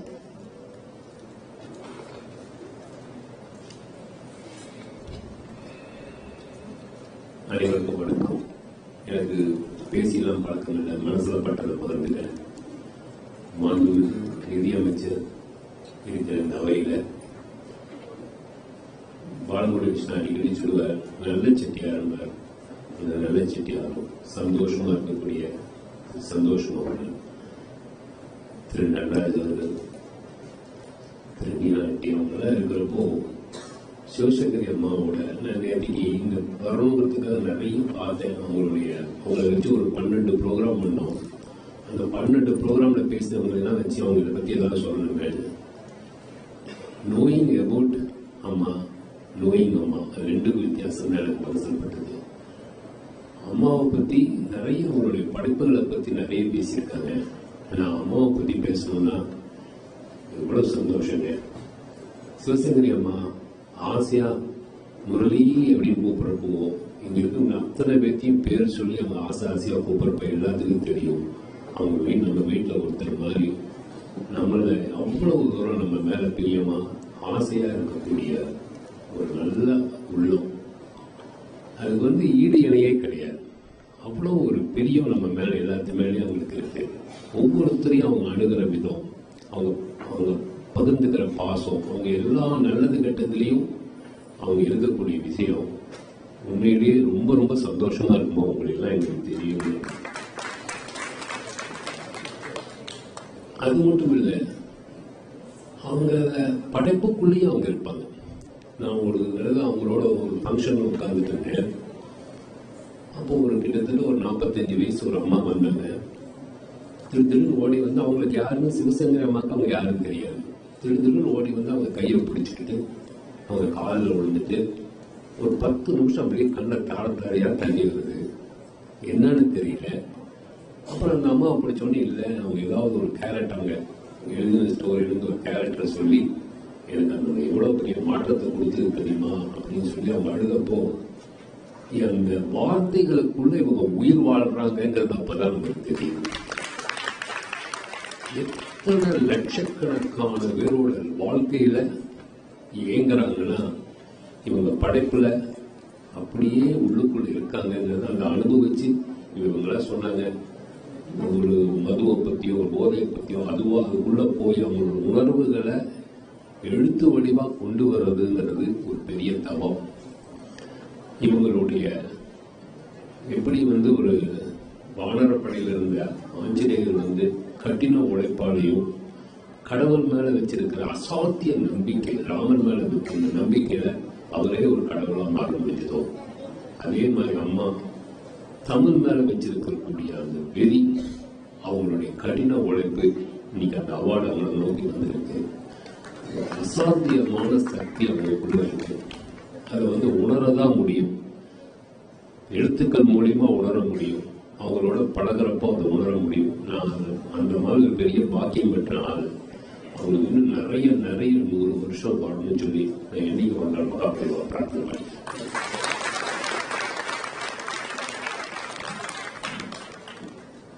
திரு முரளி ஐயா அவர்களுக்கு நன்றி. இப்பொழுது வாழ்த்துரை வழங்க வருமாறு திருமதி நீனா ரெட்டி அவர்களை கேட்டுக்கொள்கிறேன்.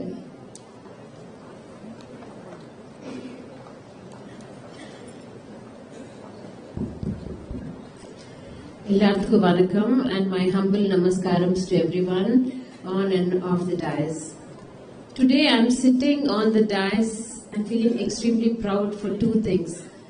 One is I'm sharing the dais with two beautiful, accomplished South Indian women, and that is Nirmala Sitaram ma'am and of course my Amma Shivashankari Amma. And the second thing is also with such accomplished gentlemen on the stage. I may be closer to them in age, but I'm nowhere closer to them in stature. And you all inspire me, sir, all of you, each one of you. I would like to thank Ravi sir and Shobna ma'am for inviting me here today. And also our MC, I mean, I've seen her in different avatar, but today I've seen her in a beautiful avatar. I've told her how beautifully she's comparing. So, Ravina ma'am, thank you so much. And today the morning started off with such beautiful singing by the children, and I'm enthralled by the teachers who have taught them so well. Ma'am Nirmala Sitaram ma'am, I'm a huge admirer of you. Really, and someone who has gone there and done it all, and you have such a quiet air of confidence and power, okay?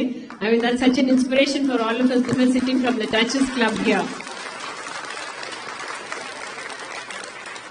Shivashankari Amma is really my Amma. Met her about 20 years back, and when I addressed her, I asked her, what should I call you? And she said, just call me Amma. And I think that's what she is for me always. And she has always looked at me as a very loving daughter, gives me lots of love and lots of good advice, and I value that, Amma. And she has believed in celebrating all her momentous birthdays, anniversaries, relatives' weddings, everything at Savera, and we from Savera, my whole team is sitting there. And I think we're so privileged that she believes and celebrates every of her important occasions with us. So thank you, Amma. And today is such a proud moment for all of us, either from Savera or from the Duchess Club. All our members are sitting here. So Amma, we love you very much, and long live my Amma.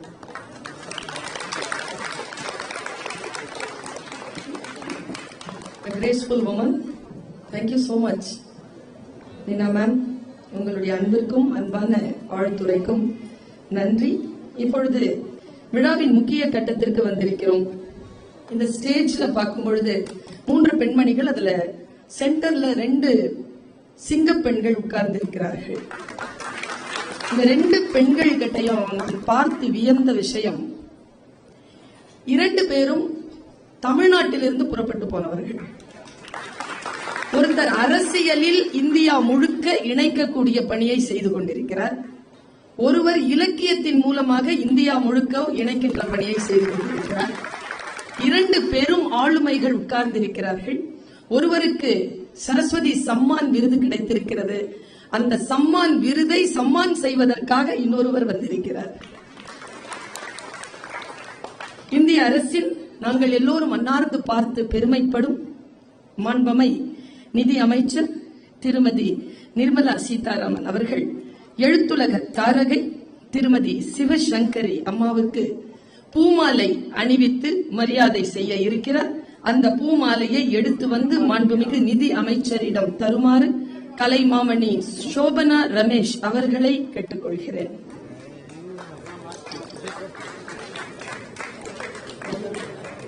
Photo photo camera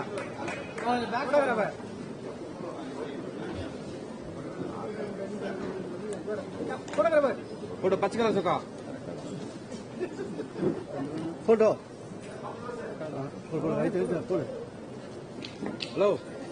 Saraswati Samman விருது பெற்றிருக்கும் எங்கள் பெருமதிப்பிற்கு உரிய திருமதி சிவசங்கரி அவர்களுக்கு வானவில் பண்பாட்டு மையத்தின் சார்பில் சரஸ்வதி தேவியின் திரு உருவ சிலை ஒன்றை நினைவு பரிசாக வழங்குமாறு மாண்பமை நிதி அமைச்சர் அவர்களை கேட்டுக்கொள்கிறேன். அந்த நினைவு பரிசை எடுத்து வந்து மாண்புமிகு நிதி அமைச்சர் அவர்களிடம் தருமாறு எங்கள் புரவலர்களில் ஒருவரான வழக்கறிஞர் திரு MP நாதன் அவர்களை கேட்டுக்கொள்கிறேன். கொஞ்சம் பின்னால வந்துருங்க. பச்சை சட்டை பச்சை சட்டை. ஹலோ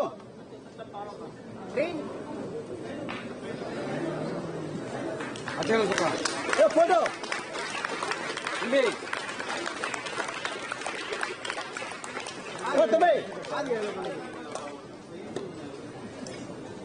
காசு சொல்ல ஹெட்போன் மாட்டீங்க.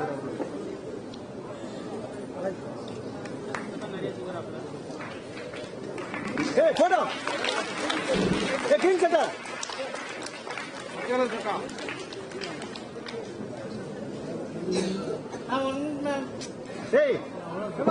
அறிவு உனக்கு ஆல்பம் போட போறியா? எடுத்துட்டு வாப்பா. கரிஷ்மா தானே? அறிவே இல்லை. ஒரு விஷயம் தம்பி தம்பி. இப்பொழுது அனைவரும் ஆவலுடன் எதிர்பார்த்து காத்திருக்கும் நிகழ்ச்சி. ஆம், நம் பெண் இனத்திற்கு பெருமை சேர்க்கும் மாண்புமிகு இந்திய நிதி அமைச்சர் திருமதி நிர்மலா சீதாராமன் அவர்களுடைய சிறப்புரை இப்பொழுது நிகழ இருக்கிறது. அவரை நான் அன்போடு அழைக்கிறேன். திரு VG சந்தோஷம் ஐயா அவர்கள் திருவள்ளுவர் சிலையை மாண்புமிகு நிதி அமைச்சர் அவர்களிடம்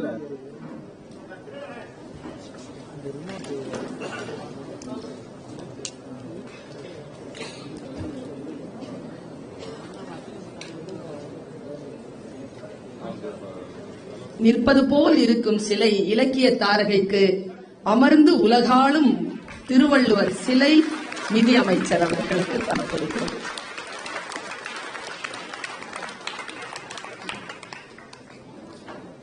மாண்பமை நிதி அமைச்சர் அவர்களை சிறப்புரையாற்ற அன்புடன் அழைக்கிறேன்.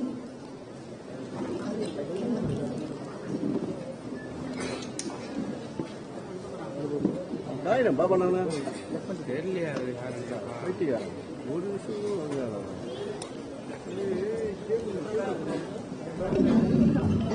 உட்காந்துராஜா உட்காந்துராஜா எரி சார்.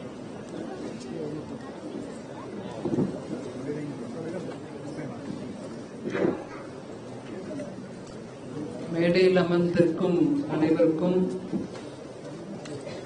போலவே இங்க முன்னாடி வந்திருக்கக்கூடிய பெரியோர்களுக்கும் பிள்ளைகளுக்கும் என் அன்பார்ந்த வணக்கங்கள்.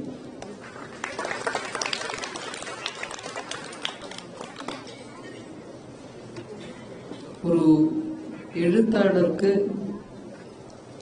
அவருக்கு கிடைக்கக்கூடிய விருது வழங்கும் ஒரு விழா என்பதே ஒரு பெரிய பண்டிகை மாதிரி கொண்டாட வேண்டிய ஒரு விஷயம்.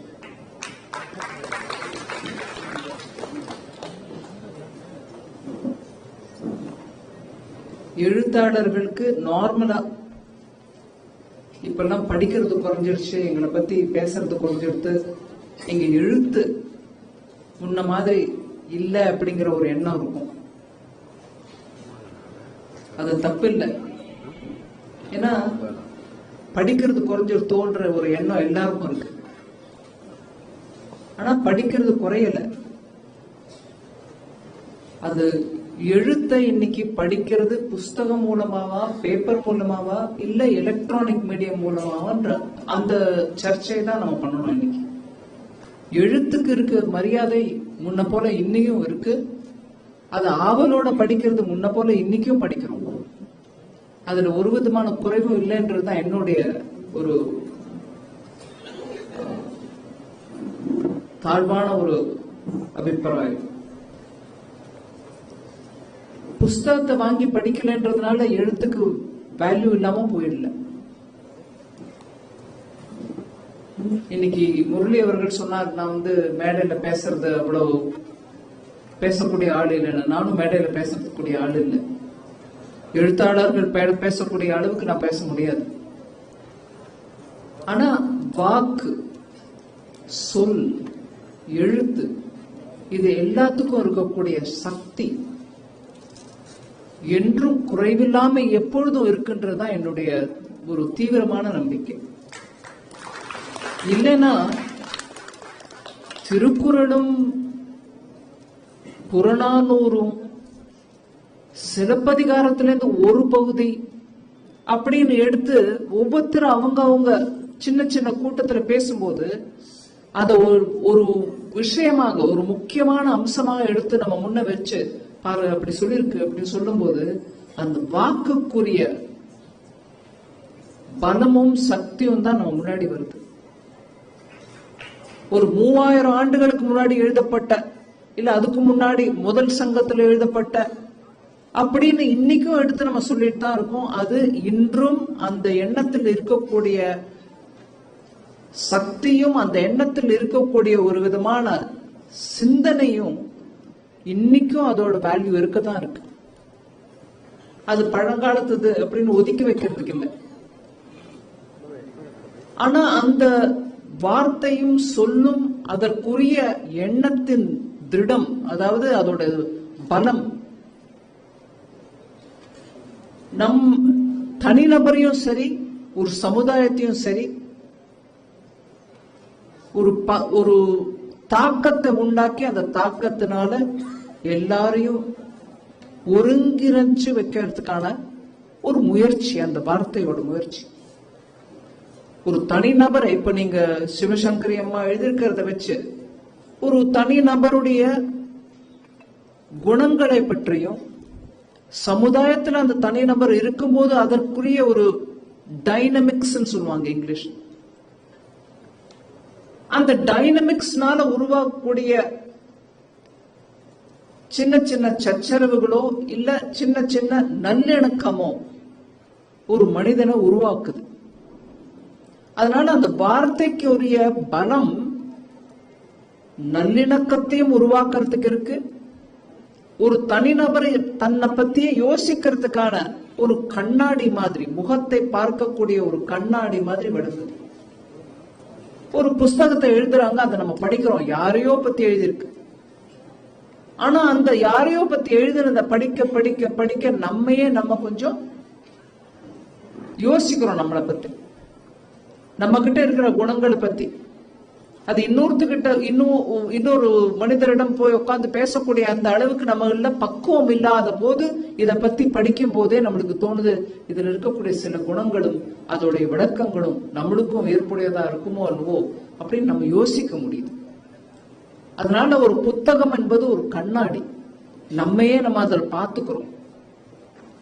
அதனாலதான் இன்னைக்கு புறநானூறுல இருந்து இல்ல ஒரு சிலப்பதிகாரத்துல இருந்து ஒரு பகுதி எடுத்து படிக்கும் போது அந்த காலத்துலயும் இப்படிதான் இருந்திருக்கு, ஆனா மனிதன் மாறவில்லை. அப்போ இருந்த குணமும் இப்போ இருந்த குணமும் ஒரே விதமா தான் நடந்துட்டு இருக்கு. சில முறை சீர்திருத்தம் வருது, சில முறை தனி மனிதன் மாறுகிறான், சில சமயம் திருப்பி அதே குற்றங்களும் நிறைகளும் குறைகளும் திருப்பி பிறக்கிறான். சோ அதனாலதான் நம்ம காலச்சக்கரம் அப்படிங்கிறோம். திருப்பி திருப்பி நடந்துட்டே இருக்கு. அதுல சிலதை நம்ம கத்துக்கிறோம், சிலதை நம்ம கத்துக்காம விட்டுறோம். இப்ப சிவசங்கரி மாதிரிப்பட்ட எழுத்தாளர்கள் அதை தான் ஊர்ந்து கவனிச்சு அவங்க சொன்னாங்க, அந்த ட்ரக் டென் இல்ல ஒரு குடிப்பழக்கத்துக்கு அடிமையான ஒருத்தர் அவங்களிடையே போய் உட்கார்ந்து அவங்கள பத்தி பார்த்து அவங்களுடைய மனசை புரிஞ்சுக்கிட்டு வந்து எழுதி அதுல இருக்கக்கூடிய நல்லதையும் கெட்டதையும் எடுத்து சொல்லும் போது சும்மா நம்ம வீட்டுல உட்கார்ந்து பார்த்துட்டு பேசுற மாதிரி இல்ல, நிஜமாவே அந்த களத்தில் இறங்கி பார்த்து அதை பற்றி எழுதுறது. இன்னைக்கு என்ன சொல்றாங்க, எல்லாத்துக்கும் ஒரு டேட்டா பேஸ் இருக்கணும். அந்த டேட்டா பேஸை வச்சுட்டு அந்த டேட்டா ஆதாரமாக அந்த நம்பர்கள் ஆதாரங்களை நீங்க எழுதுங்க, அப்போ அது சரியான நியூஸ். மனிதனை ஆராயறதுக்கு டேட்டா உதவாது. ஒரு 50 மனிதர்கள் இப்படி செஞ்சா அதனால எல்லா மனிதர்களும் அப்படிதான் செய்வாங்க அப்படின்னு ஒரு டேட்டா கொடுத்தா மாத்திரம் முடியாது. மனிதனை ஆராய்வது வேற விதம். ஒரு மனிதன் இன்னொரு மனிதன் பண்ணது அதே விஷயத்த பண்ணுவான்றது இல்ல. இந்த ஃபிளாக் மென்டாலிட்டி, ஹர்ட் மென்டாலிட்டி எப்பொழுதும் உதவாது. யாரோ ஒரு 2 மனிதன் தனிவிதமா பிஹேவ் பண்ணுவான். அதனால கூட இன்னைக்கு நம்ம லோன் வுல்ஃப்ங்கிற வார்த்தையை படிக்கிறோம். எல்லாரும் நல்லாதான் இருக்காங்க, ஒருத்தர் மாத்திரம் ஒரு துப்பாக்கி எடுத்துட்டு போய் அங்க அமெரிக்கால குழந்தைகளை சுடுறாங்க. அந்த மனிதனுடைய மனசுல என்ன ஓடிட்டு இருந்துச்சு? 1000 மனிதர்கள் ஒரே மாதிரி இருந்தா இந்த ஒத்த மாத்திரம் ஏன் வித்தியாசமா இருந்தான்? இதெல்லாம் தான் ஒரு எழுத்தாளர்ங்கிறவர் தனியா பார்த்துக்கிட்டு தன்னுடைய மனசுல அதை ஆராய்ச்சி எழுதுறாங்க. இதுதான் அவங்கக்குள்ள இருக்கக்கூடிய குணங்கள்.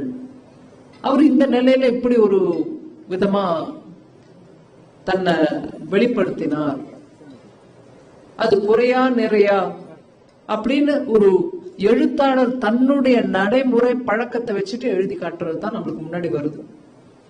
அதுதான் பண்ணிருக்காங்க சிவசங்கர். ஒரு குடிப்பழக்கத்துக்கோ ட்ரக் அபியூஸ்க்கோ குறியான ஒரு ஆள் அதை பத்தி எழுதுறதுன்றது சாமானியப்பட்ட விஷயம். அதுக்கு ஒரு விதமான தைரியம் தேவை. அதுவும் அந்த சின்ன வயசுல அந்த தைரியம் அவங்களா போய் இருந்து அதை பார்த்து எழுதணும்னா அது சாமானியப்பட்ட விஷயம். இது ஒரு பக்கம் அட்மிரபிள் அப்படின்னு சொன்னா ரொம்ப புகழுக்கு உகந்தது அப்படின்னு நம்ம சொன்னோம்னா, இன்னொரு விதத்துல என் மொழியில நான் நல்லா எழுதுறேன், என் மொழி நல்லா என் மக்கள் அதை படிக்கிறாங்க, அதனால என் மொழியில நான் ஒரு அதிகாரத்தை பெற்று விட்டேன், அந்த அதிகாரத்தின் மூலமா மக்களை நான் ஒரு இன்ஃப்ளூயன்ஸ் பண்ண முடியுது அப்படின்ற அந்த ஒரு திறமை இருந்தாலும் நம்ம நாடு ஒண்ணுதான். என்ன மாதிரி வேற இடத்துல இருக்கக்கூடிய எழுத்தாளர்கள் அவங்கவங்க நோக்குதல் பார்வை மூலமா என்ன புரிஞ்சுக்கிறாங்க அப்படிங்கறத ஆராய்ச்சி அவங்க கிட்டே போய் உட்கார்ந்து பேசி 18 மொழிகள்ல எழுதக்கூடியவங்க என்ன மாதிரி எழுதியிருக்காங்க, நம்ம நாட்டை சேர்ந்தவங்க தான், ஆனா வேற வேற மாநிலங்களை சேர்ந்தவங்க, அவங்க எப்படி எழுதியிருக்காங்க அப்படிங்கறதையும் போய் பார்த்து அதெல்லாம் சேர்த்து போட்டு எழுதியிருக்காங்க. இவங்க மூலமா நம்ம நாடு ஒண்ணு. ஒவ்வொரு எழுத்தாளர் நம்ம நாட்டுல கான்ஸ்டிடியூஷன்ல எழுதப்பட்ட 18 அது அங்கீகாரம் அளிக்கப்பட்ட 18 பாஷைகள்ல அவங்க எப்படி யோசிச்சிருக்காங்க, அவங்க சமுதாயத்தை பத்தி எப்படி சிந்தனை பண்ணிருக்காங்க அப்படிங்கறத விசாரிச்சு அத ஒரு புஸ்தகமா எழுதி ஒரு வால்யூம் இல்ல, அது 18 வால்யூம் 4 வால்யூம். இதெல்லாம் ஒரு எழுத்தாளர் தன்னுடைய கம்ஃபர்ட், அதாவது எனக்கு எங்க ஒரு வீடு இருக்கு, என் சொந்தக்காரங்க இருக்காங்க, நான் இங்கதான் பழக்கப்பட்டு வளர்ந்தவோ, அதனால இங்கே இருந்து நான் எழுதுறதெல்லாம் எழுதிட்டு இருக்கேன் அப்படிங்கறது இல்லாம ஒரு ரிஸ்க் டேக்கிங், அங்க போய் ஒரு குடிகாரனோட உட்காந்து பேசுறதோ, இல்ல ட்ரக் அபியூஸ்ல இருக்கக்கூடியவங்களோட உட்காந்து பேசுறதோ, இல்ல நம்மளுடைய கம்ஃபர்ட் ஜோனை விட்டுட்டு போய் வேற ஒரு மாநிலத்தில் இருக்கக்கூடிய எழுத்தாளரை பார்த்து பேசுறதோ. மணிப்பூரை பத்தி அவரே எடுத்து சொன்னாங்க உதாரணம். அப்போ இருக்கக்கூடிய இன்சர்ஜென்சி விவகாரத்தினால நீங்க வராதிங்க, இப்போ உங்களோட சேஃப்டியை நாங்க கேரண்டி பண்ண முடியாதுன்னு சொல்லக்கூடிய அந்த நிலைமையில கூட போய் அங்க அந்த எழுத்தாளரை சந்திச்சு வந்து எழுதுறது. சோ நம்ம மொழியில நம்ம எழுதும் போது ஒரு விதம், எழுத்தாளர்கள் மிக அந்நிய மாநிலத்துல எப்படி எழுதுறாங்கன்றத பத்தி ஓப்பன் மைண்டடா போய் அவங்களோட உட்காந்து பேசுறதையும் அதையும் திருப்பி வந்து நம்மளுக்கும் எழுதி காட்டுறதும் ஒரு புதுமையான ஒரு நல்ல ஒரு முயற்சி.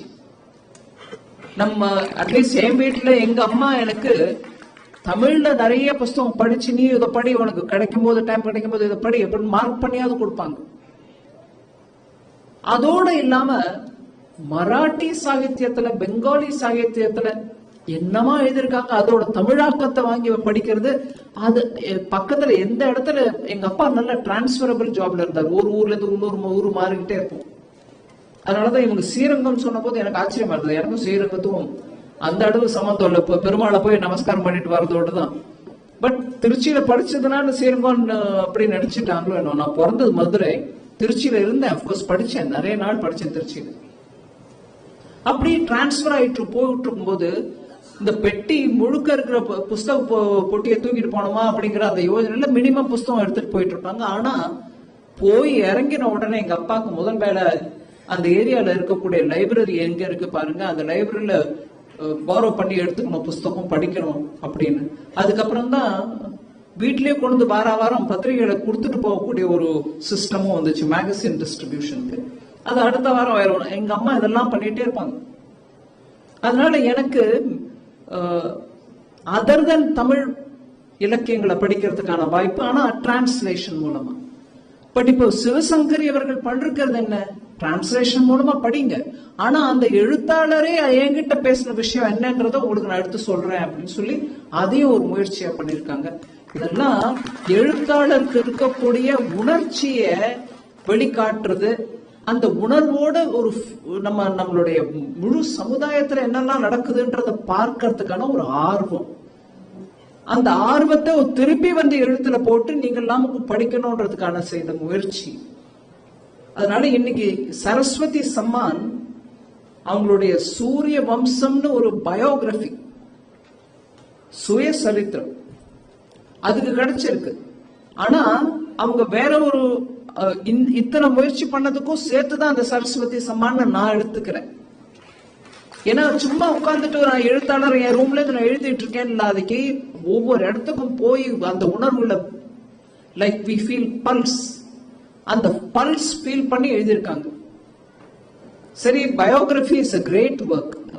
நாவல்ஸ், நாவல்லாஸ் எல்லாத்துக்கும் இருக்கக்கூடிய ஒரு ஸ்தானம் இருந்தாலும் எனக்கு பர்சனலி பயோகிராபி மீது ரொம்பவே ஒரு அட்மிரேஷன். ஒரு மனிதனின் சரித்திரத்தை ஒரு எழுத்தாளரின் கண்ணோக்கத்துடன் பார்த்து அதுல இருக்கக்கூடிய அவங்களுடைய ஸ்ட்ரென்த், அவங்களுடைய பொசிஷன்ஸ், அவங்களுடைய எண்ணங்கள், இது எல்லாத்தையும் கேப்சர் பண்றதுங்கிறது ஒரு ஈஸியான வேலை இல்லை. அதனால biography writers particularly deserve appreciation. இதுல தன்னுடைய சுயசரித்தை மாத்திரம் இல்ல, இந்திரா காந்தி அவர்களுடைய பயோகிராபி, ராஜீவ் காந்தியோட பயோகிராபி, ஜி.கே. மூப்பனார் அவர்களுடைய பயோகிராபி, இன்னும் ஒருத்தர் பயோகிராபி எழுதிருக்கீங்க. இன்னோவேஷன், ஸ்டார்ட் அப் அப்படின்னு இன்னைக்கு நிறைய நம்ம பேசுறோம். இளைஞர்கள் எல்லாரும் அவங்கவுங்க தானா தன்னுடைய மனசுல தோணக்கூடிய எண்ணங்களை இன்னோவேஷன் மூலமா புதுமையான ஒரு திறமையோட உருவாக்கக்கூடிய ஒரு சாதனத்துடன் செய்யக்கூடிய ஸ்டார்ட் அப்ஸ்க்கு பிரதமர் ஐயா நிறைய சப்போர்ட் கொடுக்கறாங்க. இது நம்ம நாட்டுல புதுமையா? எங்கேயோ ஜெர்மனில நிறைய ஸ்டார்ட் அப்ஸ் இருக்கு, இஸ்ரேல்ல நிறைய ஸ்டார்ட் அப் இருக்கு, இன்னைக்கு சைனாலையும் வந்துட்டு இருக்கு. நம்ம ஆனாலும் உலக அளவுல 3வது ரேங்க்ல இருக்கும். நம்ம நாட்டுல தான் highest number of startups இருக்கு. நம்ம எத்தனையோ பேசினா கூட அது வாழ்த்துக்குரியதா இருந்தாலும் the original startup and original இன்னோவேட்டர்ன்றவர் நம்ம தமிழ்நாட்டில் வாழ்ந்த ஜி.டி. நாயுடு அவர்கள். அவர் பண்ணாத இன்னோவேஷன் இல்ல, சின்ன சின்னதா ஏதோ பண்ணிட்டே இருப்பார், புதுசா ஏதோ எடுத்துட்டே வந்துட்டு இருப்பார். அந்த கோயம்புத்தூர்ல ஜி.டி. நாயுடு பத்தி பேசுறவங்கள 10 பேர் இருந்தா நம்ம தமிழ்நாட்டுல அட்லீஸ்ட் 1000 பேர் பேசுவாங்க அவரை பத்தி. அப்பேற்பட்ட ஜிடி நாயுடு ஐயாவை பத்தி கூட அவங்க பயோகிராஃபி எழுதிருக்காங்க. இதனால அவங்களுடைய எழுத்தின் திறமை, எழுத்து மூலமான அவங்களுடைய திறமை ஒரு கவிதையோ இல்ல ஒரு ப்ரோஸோ இல்ல ஒரு சின்ன ஒரு நாவலோ எழுதுறதோடு இல்லாம ஒரு ஒரு தனிநபரின் வாழ்க்கை எப்படி வாழ்ந்திருக்காங்க, அதுல இருக்கக்கூடிய அச்சீவ்மெண்ட்ஸ் என்ன, அதுல இருக்கக்கூடிய சின்ன சின்ன விஷயங்கள் என்ன, அந்த மனிதனின் தனி குணங்களை புரிந்து கொள்வதற்கான ஒரு பயோகிராஃபி அப்படிங்கிறது ஒரு சிம்பிள் விஷயம் இல்ல. அதுல 1 இல்ல 4 பயோகிராஃபி எழுதியிருக்காங்க. இன்னைக்கு சரஸ்வதி சம்மான் அவங்களுக்கு அவங்களுடைய சுயசரித்திரத்துக்கோசம் கிடைச்சிருக்கு, சூரிய வம்சம்ன்றது. இதுல நான் கடைசியா சொல்ல விரும்புறது ஒன்னே ஒண்ணுதான். 3000 வருஷத்துக்கு முன்னாடியோ இல்ல 2000 வருஷத்துக்கு முன்னாடியோ லேட்டர் சங்கம் அப்படின்னு சொல்லி சங்க இலக்கியங்களோ எதை எடுத்து நம்ம படிச்சாலும் கூட எழுத்தின் மூலமாக நல்லிணக்கத்தையும் மக்களை ஒரு நல்ல சமுதாயத்துல விருப்பு வெறுப்புகள் இல்லாத சமுதாயத்துல இல்ல விருப்பு வெறுப்புகள் மனிதருக்கு நேச்சுரலான குணம் அப்படின்னாலும் அத ஒரு அளவுல வச்சு சமுதாயத்துல நல்லிணக்கத்தோட மக்கள் வாழணும். ஒவ்வொரு மனிதனும் தான் இப்ப ராமாயணத்தை பத்தி எத்தனையோ பேர் எழுதுறாங்க. கம்பராமாயணம் இருக்கலாம், அதுக்கப்புறம் சக்கரவர்த்தி திருமகன் ராஜகோபாலாச்சாரி எழுதியிருக்கலாம். அதை தவிர இன்னைக்கு நிறைய வேற மொழிகள்ல இருந்து ராமாயணத்தை எடுத்து பார்த்திருக்கலாம். அதெல்லாம் கூட எதுக்கு அவ்வளவு முக்கியம்? ஒரு மனிதனாக பிறந்த ராமன் தன் முயற்சியாலும் ஒரு நல்ல வாழ்க்கை வாழ வேண்டும், நல்ல குணத்தோட வாழ வேண்டும், வாக்குக்கு மரியாதை இருக்க வேண்டும், கொடுத்த வாக்கை நிறைவேற்ற வேண்டும் அப்படிங்கிற ஒரு ஒவ்வொரு ஸ்டேஜ்லயும் தன்னை ஒரு மனிதனா பிறந்தா கூட தெய்வம் போன்ற குணங்கள் என்னுள் இருக்க வேண்டும் என்ற எடுத்த முயற்சியால மெல்ல மெல்ல மெல்ல மெல்ல அவரே ஒரு தெய்வமா ஆகக்கூடிய அளவுக்கு உயர்ந்த மனிதன். அதனாலதான் அவரை புருஷோத்தமன் நம்ம சொல்றோம்.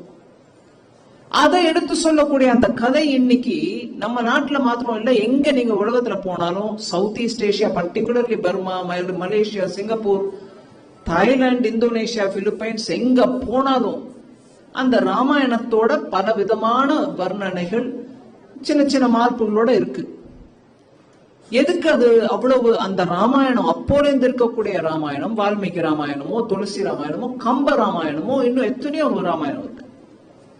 இதெல்லாம் கூட இன்னைக்கும் அடாப்டேஷன். ஏகே ராமானுஜம் பலவிதமான ராமாயணங்கள் இருக்கின்றன அப்படின்னு அவரும் எழுதியிருக்காரு. எதுக்கு அது அப்படி இத்தனை நாளா இருந்துட்டே இருக்கு, ரெலவெண்டா இருந்திருக்கு. இன்னைக்கும் அது நம்மளுக்கு தேவை. அதனால இருக்கக்கூடிய சில குணங்கள் நம்மளுக்கும் வந்தா நல்லதுன்னு இன்னைக்கும் அதற்கு ஒரு ரெலவென்ஸ் எதுக்கு இருக்கு? மனுஷனுக்கு ஒரு நல்ல விதமான அந்த மெசேஜ், அந்த புஸ்தகத்தின் மூலமா வரக்கூடிய கருத்து நம்ம எல்லாருக்கும் தேவையான கருத்து, நம்ம எல்லாரும் ஒருங்கிணைஞ்சு வாழறதுக்கான கருத்துக்கள் அதுல இருக்கணும். எழுத்தின் பலத்தை துருபயோகப்படுத்தக்கூடாது. துருபயோகம்னா வேற விதமான கெட்ட எண்ணங்களோட பயன்படுத்தக்கூடாது. அதன் மூலமாக காழ்ப்புணர்ச்சியோ இல்ல மனிதன் வெறுக்கக்கூடிய அளவுக்கோ அந்த எழுத்தின் பலத்தை உபயோகப்படுத்தக்கூடாது. அதனாலதான் நல்லதை எழுதுறவங்க, எல்லா மனிதனும் நல்லா வாழணும்ன்றத எழுதுறவங்களுடைய இலக்கியங்கள் காலத்திற்கும் அப்பாற்பட்டதாக இருக்கு. It is eternal. அது இந்தியாவிலும் இருக்கலாம், வெளிநாட்டிலும் இருக்கலாம்.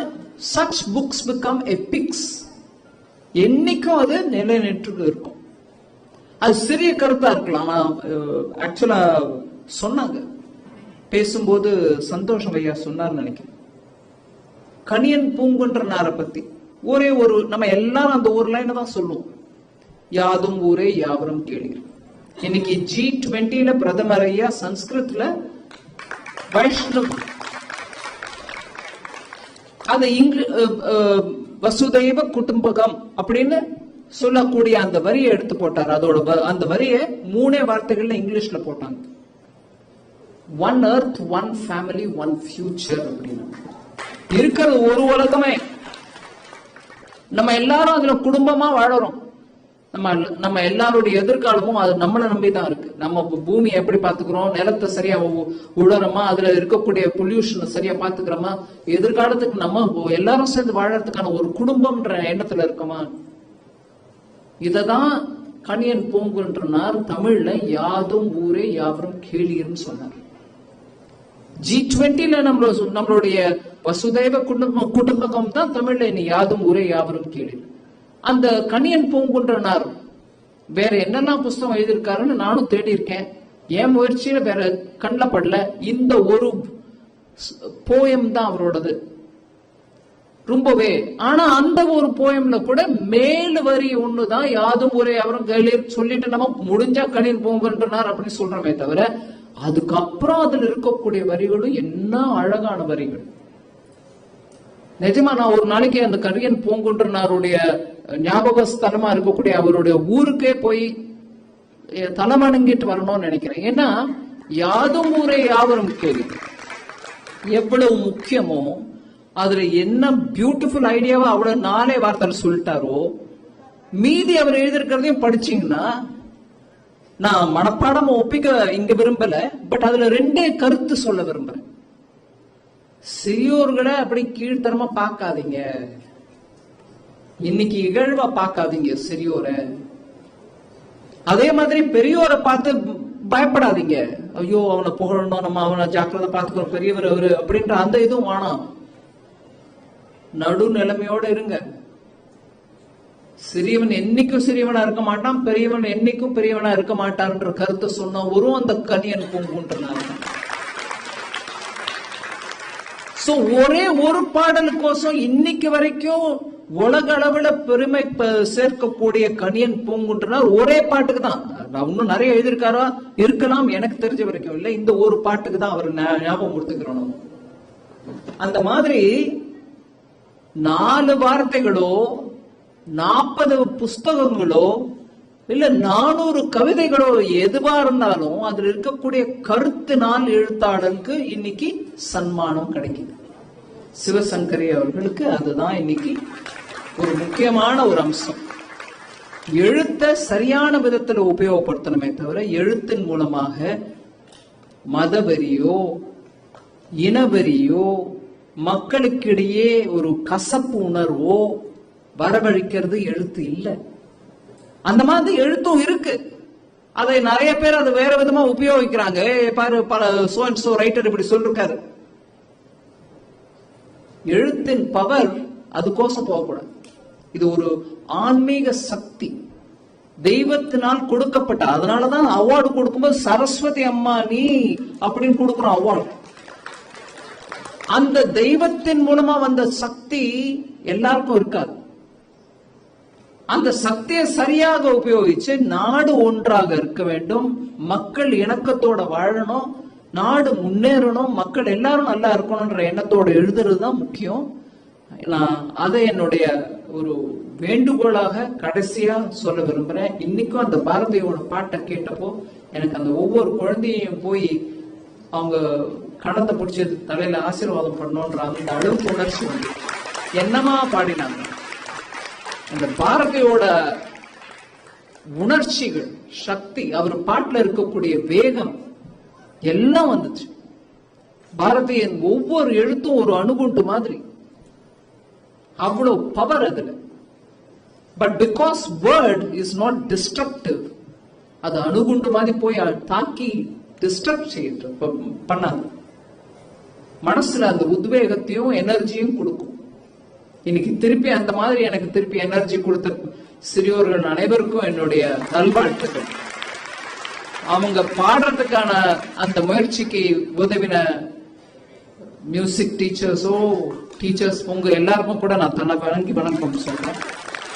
இந்த நிகழ்ச்சியில பங்கேற்கிறதுக்கான வாய்ப்பு எனக்கு கொடுத்தமைக்கும், நீங்க எல்லாரும் கொஞ்சம் பொறுமையா என்னுடைய மேடை தமிழ் இல்ல, ஆனா மனசால வரக்கூடிய தமிழால பேசினதுக்கு விரும்பி கேட்டதுக்கும் ரொம்ப நன்றி. பெரியோரை வியத்தலும் இளமே, சிறியோரை இகழ்தல் அதனினும் இளமே என்ற கணியன் பூங்குன்றனாருடைய வைர வரிகளை எடுத்து சொன்னீர்கள் அம்மா. பெரியோரை ஒரு விஷயம் மறந்து போயிட்டேன், மன்னிச்சிடணும். பர்வீன் சுல்தான் நிஜமா ஃபேண்டாஸ்டிக் ஆங்கர். அதாவது ஒரு ப்ரோக்ராம்ல உட்கார்ந்து இருக்கிறவங்களை கூப்பிட்டு வாங்க பேசுங்கன்னு சொல்றது ஒரு விதம், ஒவ்வொன்னுத்தையும் மாலையில கோக்கிற மாதிரி ஒவ்வொரு பூவையும் எடுத்து மாலையில ஒவ்வொரு பேச்சாளரோட பாயிண்டையும் எடுத்து போட்டு அவங்க இணைச்சு கூட்டிட்டு போறாங்க. அதே மாதிரி எனக்கு ரொம்பவே திருப்தியா இருந்தது. நாடும் மொழியும் எல்லாம் ஒருங்கிணைஞ்சு இருக்கணும்ன்ற அந்த கருத்தை அவங்க அழகா எடுத்து சொன்னாங்க. அதுக்கோசம் பர்வீன் சுல்தான் அவங்களுக்கு நல்லது. கனியன் பூங்குன்றனின் பெரியோரை வியத்தலும் இளமே என்கின்ற ஆணையை மனம் ஏற்க இப்பொழுது மறுக்கிறது. உங்களை வியப்போடு நாங்கள் அன்னார்ந்து பார்க்கிறோம். பெரியோரை வியத்தல் என்பது சில நேரங்களில் செய்யத்தான் வேண்டியிருக்கிறது. தலைமை குணம் நிறைந்த எமது மாண்பமை நிதி அமைச்சர் அவருடைய உரைக்கு மிக்க நன்றி. அவருக்கு என்ன கொடுத்து விட முடியும் என்று யோசிக்கிறோம். எழுதுகோல் தெய்வம் என்று சொன்ன பாரதியின் படத்தை கொடுக்கலாம் என்று யோசிக்கிறோம். வானவில் ரவி அவர்கள் பாரதியின் திருவுருவ படத்தை நம்முடைய நிதி அமைச்சர் அவர்களிடம் தருகிறார்கள்.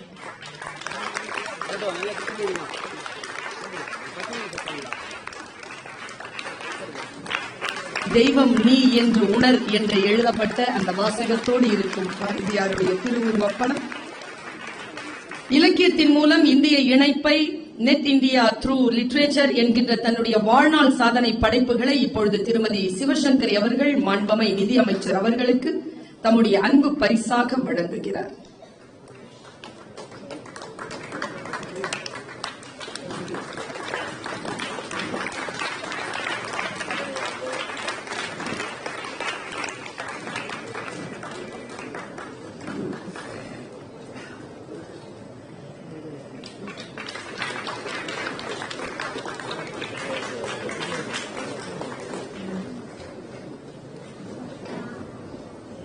அந்த காற்றலைகளில் கலந்து கண்களை தழுவுவது போல் அவருடைய அனுபவங்களை எல்லாம் அந்த புத்தகத்திற்குள் வடித்து வைத்திருக்கிறார். ஒவ்வொரு தாளை புரட்டுகின்ற பொழுதும் அந்த அனுபவங்களை நாம் தொட்டு உணரலாம் போலும். மிக்க நன்றி அம்மா. தான் எடுத்துக்கொண்ட பணிக்காக எந்த சவாலையும் ஏற்றுக்கொண்டு இலக்கிய வீதிகளில் பயணம் செய்த எழுத்துலக தாரகை புரட்சி பெண்மணி திருமதி சிவசங்கரி அவர்களை நம் பாராட்டுகளை ஏற்றுக்கொண்டு ஏற்புரையாற்ற வருமாறு அன்புடன் அழைக்கிறேன்.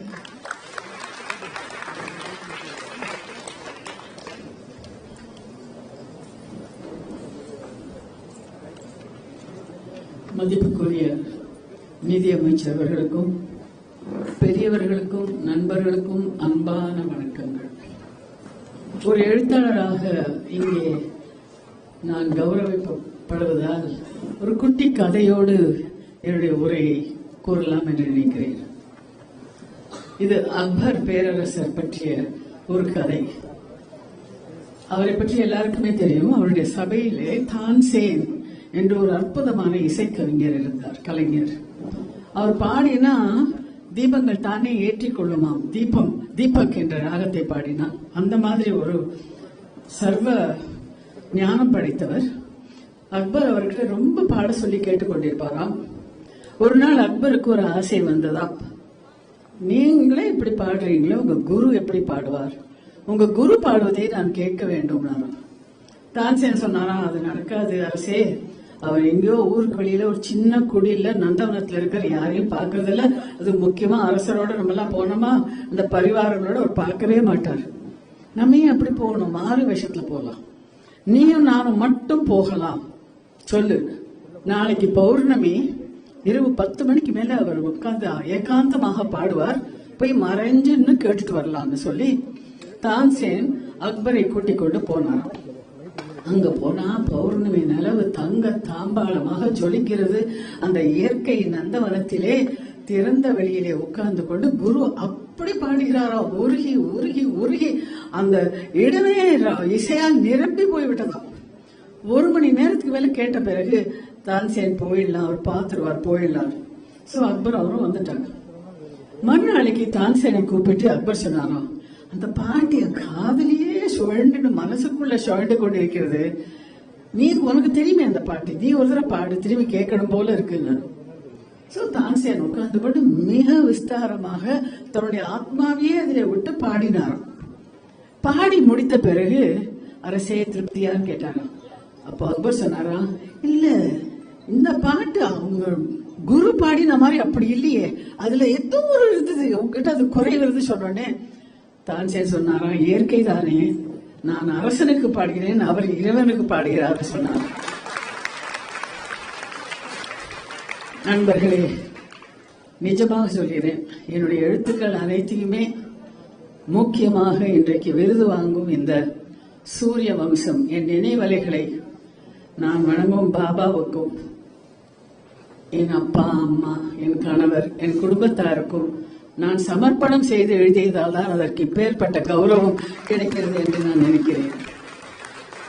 மிக உயரிய விருதை வழங்கவென தலைநகரிலிருந்து இங்கு வந்திருக்கும் நிதி அமைச்சரை இந்த விழாவை ரொம்ப சிறப்பாக தன் வீட்டு கல்யாணம் மாதிரி எடுத்து போட்டுக்கொண்டு அதை நடத்தும் என் தம்பி போன்ற ரவி அவர்களை, இங்கு வாழ்த்துறை வந்திருக்கும் என்னோட இனிய நண்பர்கள், என்னுடைய தம்பி போன்ற அத்தனை பேரையும், என் மகள் போன்றவர்களையும் எல்லாரையுமே, சோபனா, உலகநாயகி, பர்வீன், யாரு சொல்றது யாரு விடுறது, எவ்வளவு அழகாக ஒரு சந்தோஷத்தோடு இந்த விழாவை நீங்கள் எடுத்திருக்கிறீர்கள் என்று நினைக்கும் போது ரொம்ப பரவசமாக இருக்கிறது. நன்றி, ரொம்ப நன்றி. இந்த தருணத்திலே சூரிய வம்சம் உருவாக காரணமான சிலரை பற்றி இங்கு குறிப்பிட வேண்டும் என்று நான் நினைக்கிறேன். அதுதான் நான் நன்றியோடு இருக்கிறேன் என்பதற்கு அர்த்தம். முதலில் லலிதா, என்னுடைய நிழலாக 41 வருஷங்கள் எனக்கு வாசகியாக அறிமுகமாகி, பின்னர் என் செக்ரட்டரியாக மாறி, என் மகளாக மாறி, 41 வருஷம் என் நிழலாக என் சிந்தனையாக இருந்த லலிதா கேன்சரில் இறந்து விட்டார். அவ போறதுக்கு முன்னாடி என்கிட்ட அடிக்கடி சொல்லுவோம், நல்லா இருந்தப்போ, அம்மா நீங்க இவ்வளவுலாம் எழுதுறீங்க, நீங்க உங்களுடைய வாழ்க்கை சரித்திரம் எழுதணும். நான் மறுப்பேன், நான் சொல்வேன் வாழ்க்கை சரித்திரத்துல உண்மை இருக்கணும். அந்த உண்மை இருக்கும் போது நான் பலருடைய முகமூடிகளை கிழிக்க வேண்டி வரலாம், பலரை காயப்படுத்தலாம், அதுக்கு பதில் சொல்ல கூட முடியாதபடி சிலர் இறந்து போயிருக்கலாம். So this is not fair, I won't do it அப்படின்னு சொன்னேன். கொஞ்ச நாள் கழிச்சு அவங்க திரும்பி, அம்மா நீங்க பயோகிராஃபி எழுத வேண்டாம், நினைவலைகள் எழுதுவோம், மெமோர், அதுல உங்களுக்கு வேணுங்கிறத எழுதலாம், வேண்டாங்கிறத விட்டுவிடலாம், அதுல ஒரு குரோனாலஜி இருக்க தேவையில்லைன்னு சொன்னா. அதையும் பார்க்கலாமா அப்படின்னு சொல்லிட்டு நான் பண்ணவே இல்லை. ஆனா 2018 அவ கேன்சர்ல இறந்த பிறகு அவளோட கடைசி ஆசையை நான் நிறைவேற்றலையேங்கிற வருத்தம் எனக்கு இருந்தது. அந்த சந்தர்ப்பத்துல சற்றும் எதிர்பாராமல் எனக்கு ஃபர்ஸ்ட் ஹார்ட் அட்டாக் வந்தது. அந்த சந்தர்ப்பத்துல தெய்வம் அனுப்பின மாதிரி மீனாட்சி என்ற எழுத்தாளர், இப்போது ராணியின் இதழின் ஆசிரியராக இருப்பவர், என்னை வந்து பார்த்தார். அவருக்கு லலிதா பத்தியும் தெரியும், என்னை பத்தியும் தெரியும், ஏன்னா அவங்க என்னுடைய தீவிர வாசகி. அம்மா லலிதா ஆசைப்படுத்த நீங்க செய்ய வேண்டாமா, செய்யணும். நான் சொன்னேன், எனக்கு தமிழ் டைப்பிங்கே தெரியாதுப்பா, நான் வேகமா லாங் ஹேண்ட்ல எழுதி தருவேன், அந்த கையெழுத்து லலிதாவுக்கு தான் புரியும், வேற யாருக்குமே புரிய கூட புரியாது.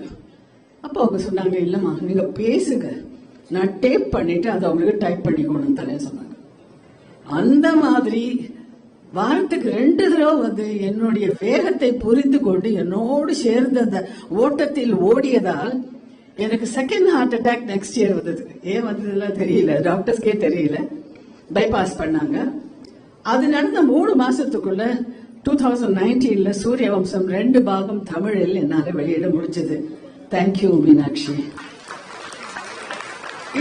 இதுக்காக என்ன இன்டர்வியூ பண்ண ஹிந்துல இருந்து சித்ரதீபா அனந்தராமன் ஒருத்தர் வந்தாங்க. அவங்க இங்கிலீஷ் ரொம்ப நல்லா இருந்தது. நான் என்னமோ திடீர்னு கேட்டேன், தீபா நீங்க அதை இங்கிலீஷ்ல பண்றீங்களா? அவங்க சொன்னாங்க, நான் இது வரைக்கும் பண்ணதே இல்லை. சரி பரவாயில்ல, 2 பேரும் சேர்ந்து பண்ணலாம், பண்ணுங்க. அடுத்த 1.5 வருஷத்துக்குள்ள இங்கிலீஷ்ல சூரிய வம்சத்தை 2021 என்னால வெளியிட முடிஞ்சதுன்னா அதுக்கு சித்ரதீபா அனந்தராமன் காரணம். லலிதா, மீனாட்சி, சித்திரதீபா இல்லைன்னா இந்த 3 வருஷ காலத்துக்குள்ள என்னால இப்படி ஒரு வேலையை கண்டிப்பா பண்ணிருக்க முடியாது. இந்த புத்தகத்தை படிக்கிறவங்க எல்லாம் என்கிட்ட என்ன சொல்றாங்கன்னா, எங்க வாழ்க்கையில் நடந்த பல விஷயங்கள் இது நினைவுபடுத்துறது சொல்றாங்க. வாழ்க்கையை எப்படி ஆக்கப்பூர்வமாக பிரச்சனைகள் இழப்புகள் வரும்போது how to face the life positively என்று இந்த புத்தகம் எங்களுக்கு சொல்லிக் கொடுக்கிறது என்று சொன்னார்கள். முக்கியமாக மேடம் நீங்க எங்களுக்கு எதிர்க்க உட்காந்து கையை பிடிச்சி நீங்க கிட்ட பேசுற மாதிரி இருக்கு. நான் ரொம்ப சந்தோஷமா இருந்தது. இந்த கமெண்ட்ஸ் எல்லாம் என்ன ரொம்ப சந்தோஷப்படுத்துது. பிறருக்கு அறிவுரை சொல்லவோ அல்லது என் குடும்பத்தை பத்தி பெருமைப்பட்டுக் கொள்ளவோ இந்த புத்தகத்தை நான் எழுதவே இல்லை. இது ஒரு ஆத்மார்த்தமான உண்மை பூர்வமான பகிர்தல், அவ்வளவுதான். இந்த புத்தகத்துல நான் நிச்சயமா சொல்ல முடியும், உறுதியா சொல்ல முடியும், எந்த இடத்துலயும் நான் ஒரு வார்த்தை கூட பொய் சொல்லல. எந்த இடத்துல கூட ஒரு தடவை கூட மிகைப்படுத்தி சொல்லுவேன். No exaggeration or lies. It's a very faithful true narration. அந்த புத்தகத்திற்கு சரஸ்வதி சம்மானுடைய விருது கிடைச்சிருக்குங்கிறது எனக்கு ரொம்ப சந்தோஷமா இருக்கு. சில மாசங்களுக்கு முன்னால எனக்கு 80 வயசு பூர்த்தியாச்சு மேடம். அந்த 80 வயசுக்கு எனக்கு கடவுள் கொடுத்த மிக ஆக்கப்பூர்வமான அர்த்தமுள்ள பரிசு இது நான் நினைக்கிறேன். என் வாழ்க்கையை இன்னும் கொஞ்சம் அர்த்தமுள்ளதாக்கி இந்த விருது என்னை இன்னும் பொறுப்புள்ளவளாக இருக்கும்படி வைத்திருக்கிறது. இதற்காக டெல்லியிலேருந்து நீங்க வந்திருக்கீங்க வாழ்த்துறதுக்கு. இங்க வாழ்த்து வந்த அத்தனை பெரியவர்களுக்கும் எனக்கு மனசுக்கு நெருக்கமானவர்களுக்கும் இந்த விழாவை எடுத்த மாணவியல் பண்பாட்டு மையம் ரவி அத்தனை பேருக்கும் thank you so much. Thank you so much. இந்த கட்டத்துல மேடம் உங்ககிட்ட ஒரு சின்ன ரிக்வெஸ்ட் நான் பண்றேன். எனக்கு இந்த சூரிய வம்சம் கொண்டு வர உதவிய 3 பேருக்கும் நீங்க ஒரு கௌரவம் பண்ணணும்னு ஆசைப்படுறேன். பிளீஸ் மீனாட்சி பதிலவா, Chitra please come, and Ramu Malathi பத்தி போகும் வாங்க, கொஞ்சம் உடனே வந்திருக்கோம், லேட் பண்ணாதீங்க.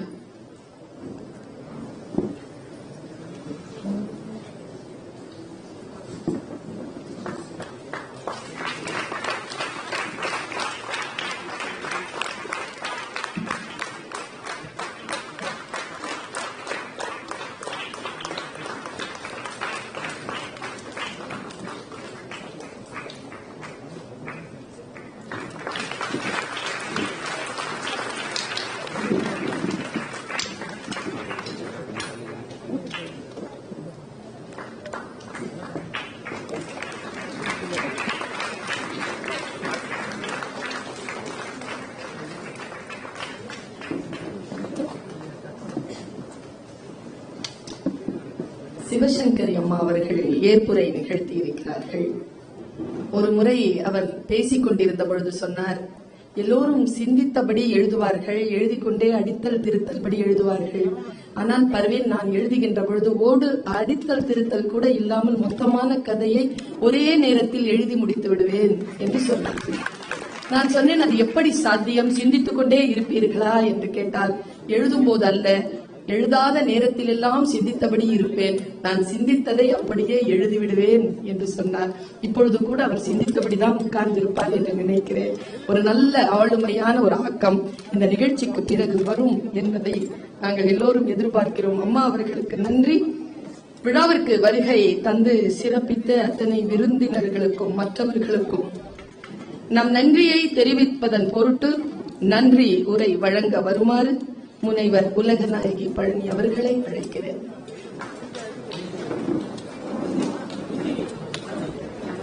நல்லதோர் தீனை செய்து அதை நலங்கட புழுதியில் எரிவதுண்டு. சொல்லடி சிவசக்தி, என்னை சுடர்மிகு அறிவுடன் படைத்து விட்டாய், வல்லமை தாராயோ இந்த மாநிலம் பயனுற வாழ்வதற்கு என்ற பாரதியின் மாநில வணக்கத்தை சொல்லி இந்த அழகிய தெய்வ திருச்சபையை வணங்கி மகிழ்கிறேன். வணக்கத்திற்குரிய இந்திய தாய் திருநாட்டின் நிதியமைச்சர் அவர்கள் பாரதி கண்ட புதுமை பெண்ணாய் பாராளுமன்றத்தில் அவர்கள் பட்ஜெட் தாக்கல் செய்கிற பொழுதெல்லாம், எதிர்க்கட்சியினர் பேசுகிற பொழுதெல்லாம் அவர்கள் புறநானூற்றையும் திருக்குறளையும் மேற்கோள் காட்டுகிற போது ஒரு தமிழாசிரியராக எனக்கு பெரிய பெருமிதம் கிடைக்கும். நான் எண்ணி எண்ணி வியந்தது உண்டு. அவர்கள் புறநானூற்று பாடலை மேற்கோளாக காட்டிய பேச்சுக்களை எல்லாம் நான் அப்படியே தொலைக்காட்சியிலிருந்து அதை பதிவு செய்து வகுப்பறையில் மாணவர்களுக்கு காட்டுவதும், பாருங்கள் நம் நிதி அமைச்சர் எப்படி பேசியிருக்கிறார்கள் என்று காட்டுவேன். நிச்சயமாக தெரியாது, இப்படி நிதி அமைச்சரை நேரில் சந்தித்து நான் வாழ்த்து சொல்லி நன்றி தெரிவிப்பேன் என்று. ஆக உண்மையை உண்மையாக செய்தால் இப்படிப்பட்ட காட்சிகள் நடந்தே தீரும் என்பதற்கு இது ஒரு பெரிய சான்று. வாழுகிற போதே படைப்புலக பிரம்மாவாக வாழ்ந்து கொண்டிருக்கக்கூடிய எழுத்தாளர் சிவசங்கரி அம்மையார் அவர்கள் செய்த பணி தண்ணீர் இல்லாத பணி. அந்த பெரும் பணிக்கு சரஸ்வதி சம்மன் என்கிற விருதினை இந்த புரட்சி பெண் புதுமை பெண் பெறுகிறார் என்று சொல்கிற போது இன்னொரு புரட்சி புதுமை பெண் வந்து வாழ்த்துகிறார். ஆக பெண்களால் பெண்கள் எப்பொழுதும் வாழ்த்தப்படுகிறார்கள் என்கிற சத்தியமும் சரித்திரமும் இந்த தேசத்தில் நடந்தே தீரும் என்பதற்கு இது ஒரு பெரிய சான்று.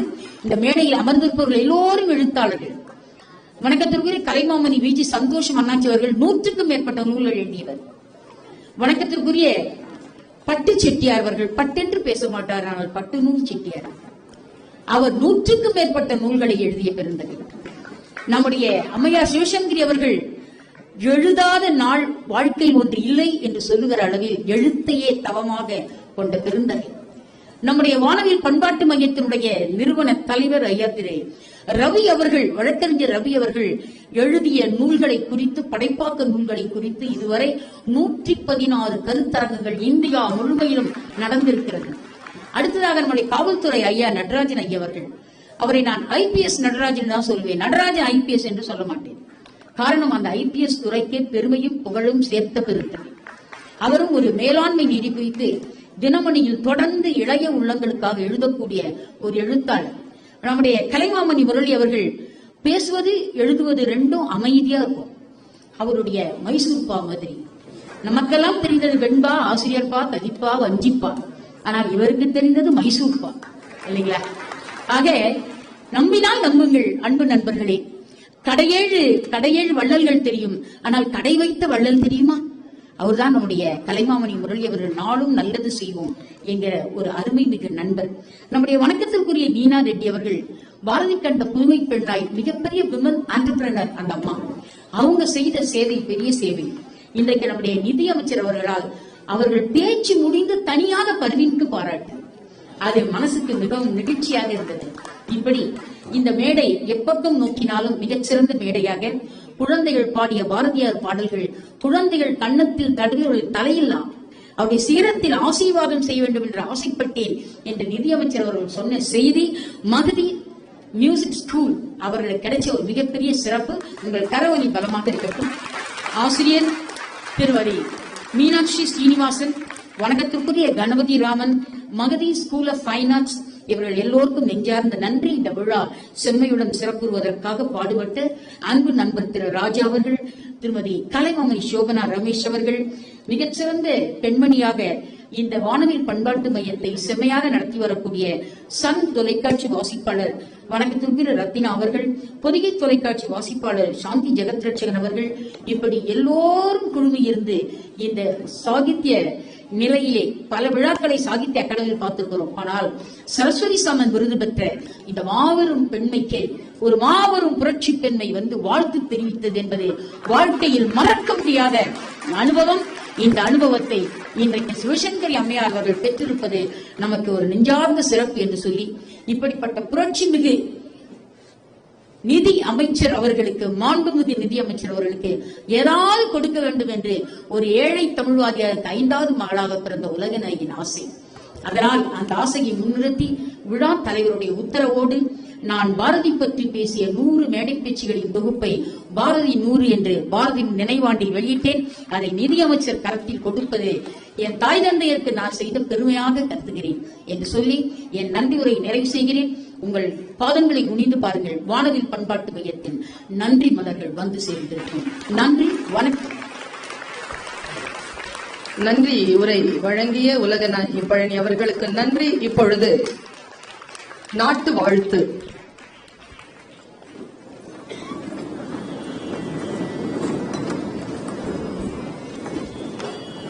வாழிய செந்தமிழ் வாழ்க நற்றமிழர், வாழிய பாரத மணி திருநாடு, இன்றெம்மை வருத்தும் மின்னல்கள் மாய்க, நன்மை வந்தே குக தீதெல்லாம் நலிக, வந்தே மாதரம்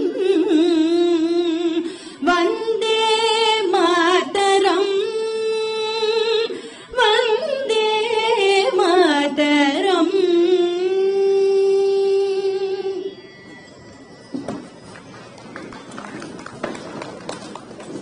நம் மரியாதை கலந்த வணக்கத்துடன் மாண்பமை நிதி அமைச்சருக்கு விடை கொடுக்கிறோம். தன் இருப்பினால் நம்மை செம்மைப்படுத்திய மாண்பமை நிதி அமைச்சர் அவர்கள் விடை பெறுகிறார்கள்.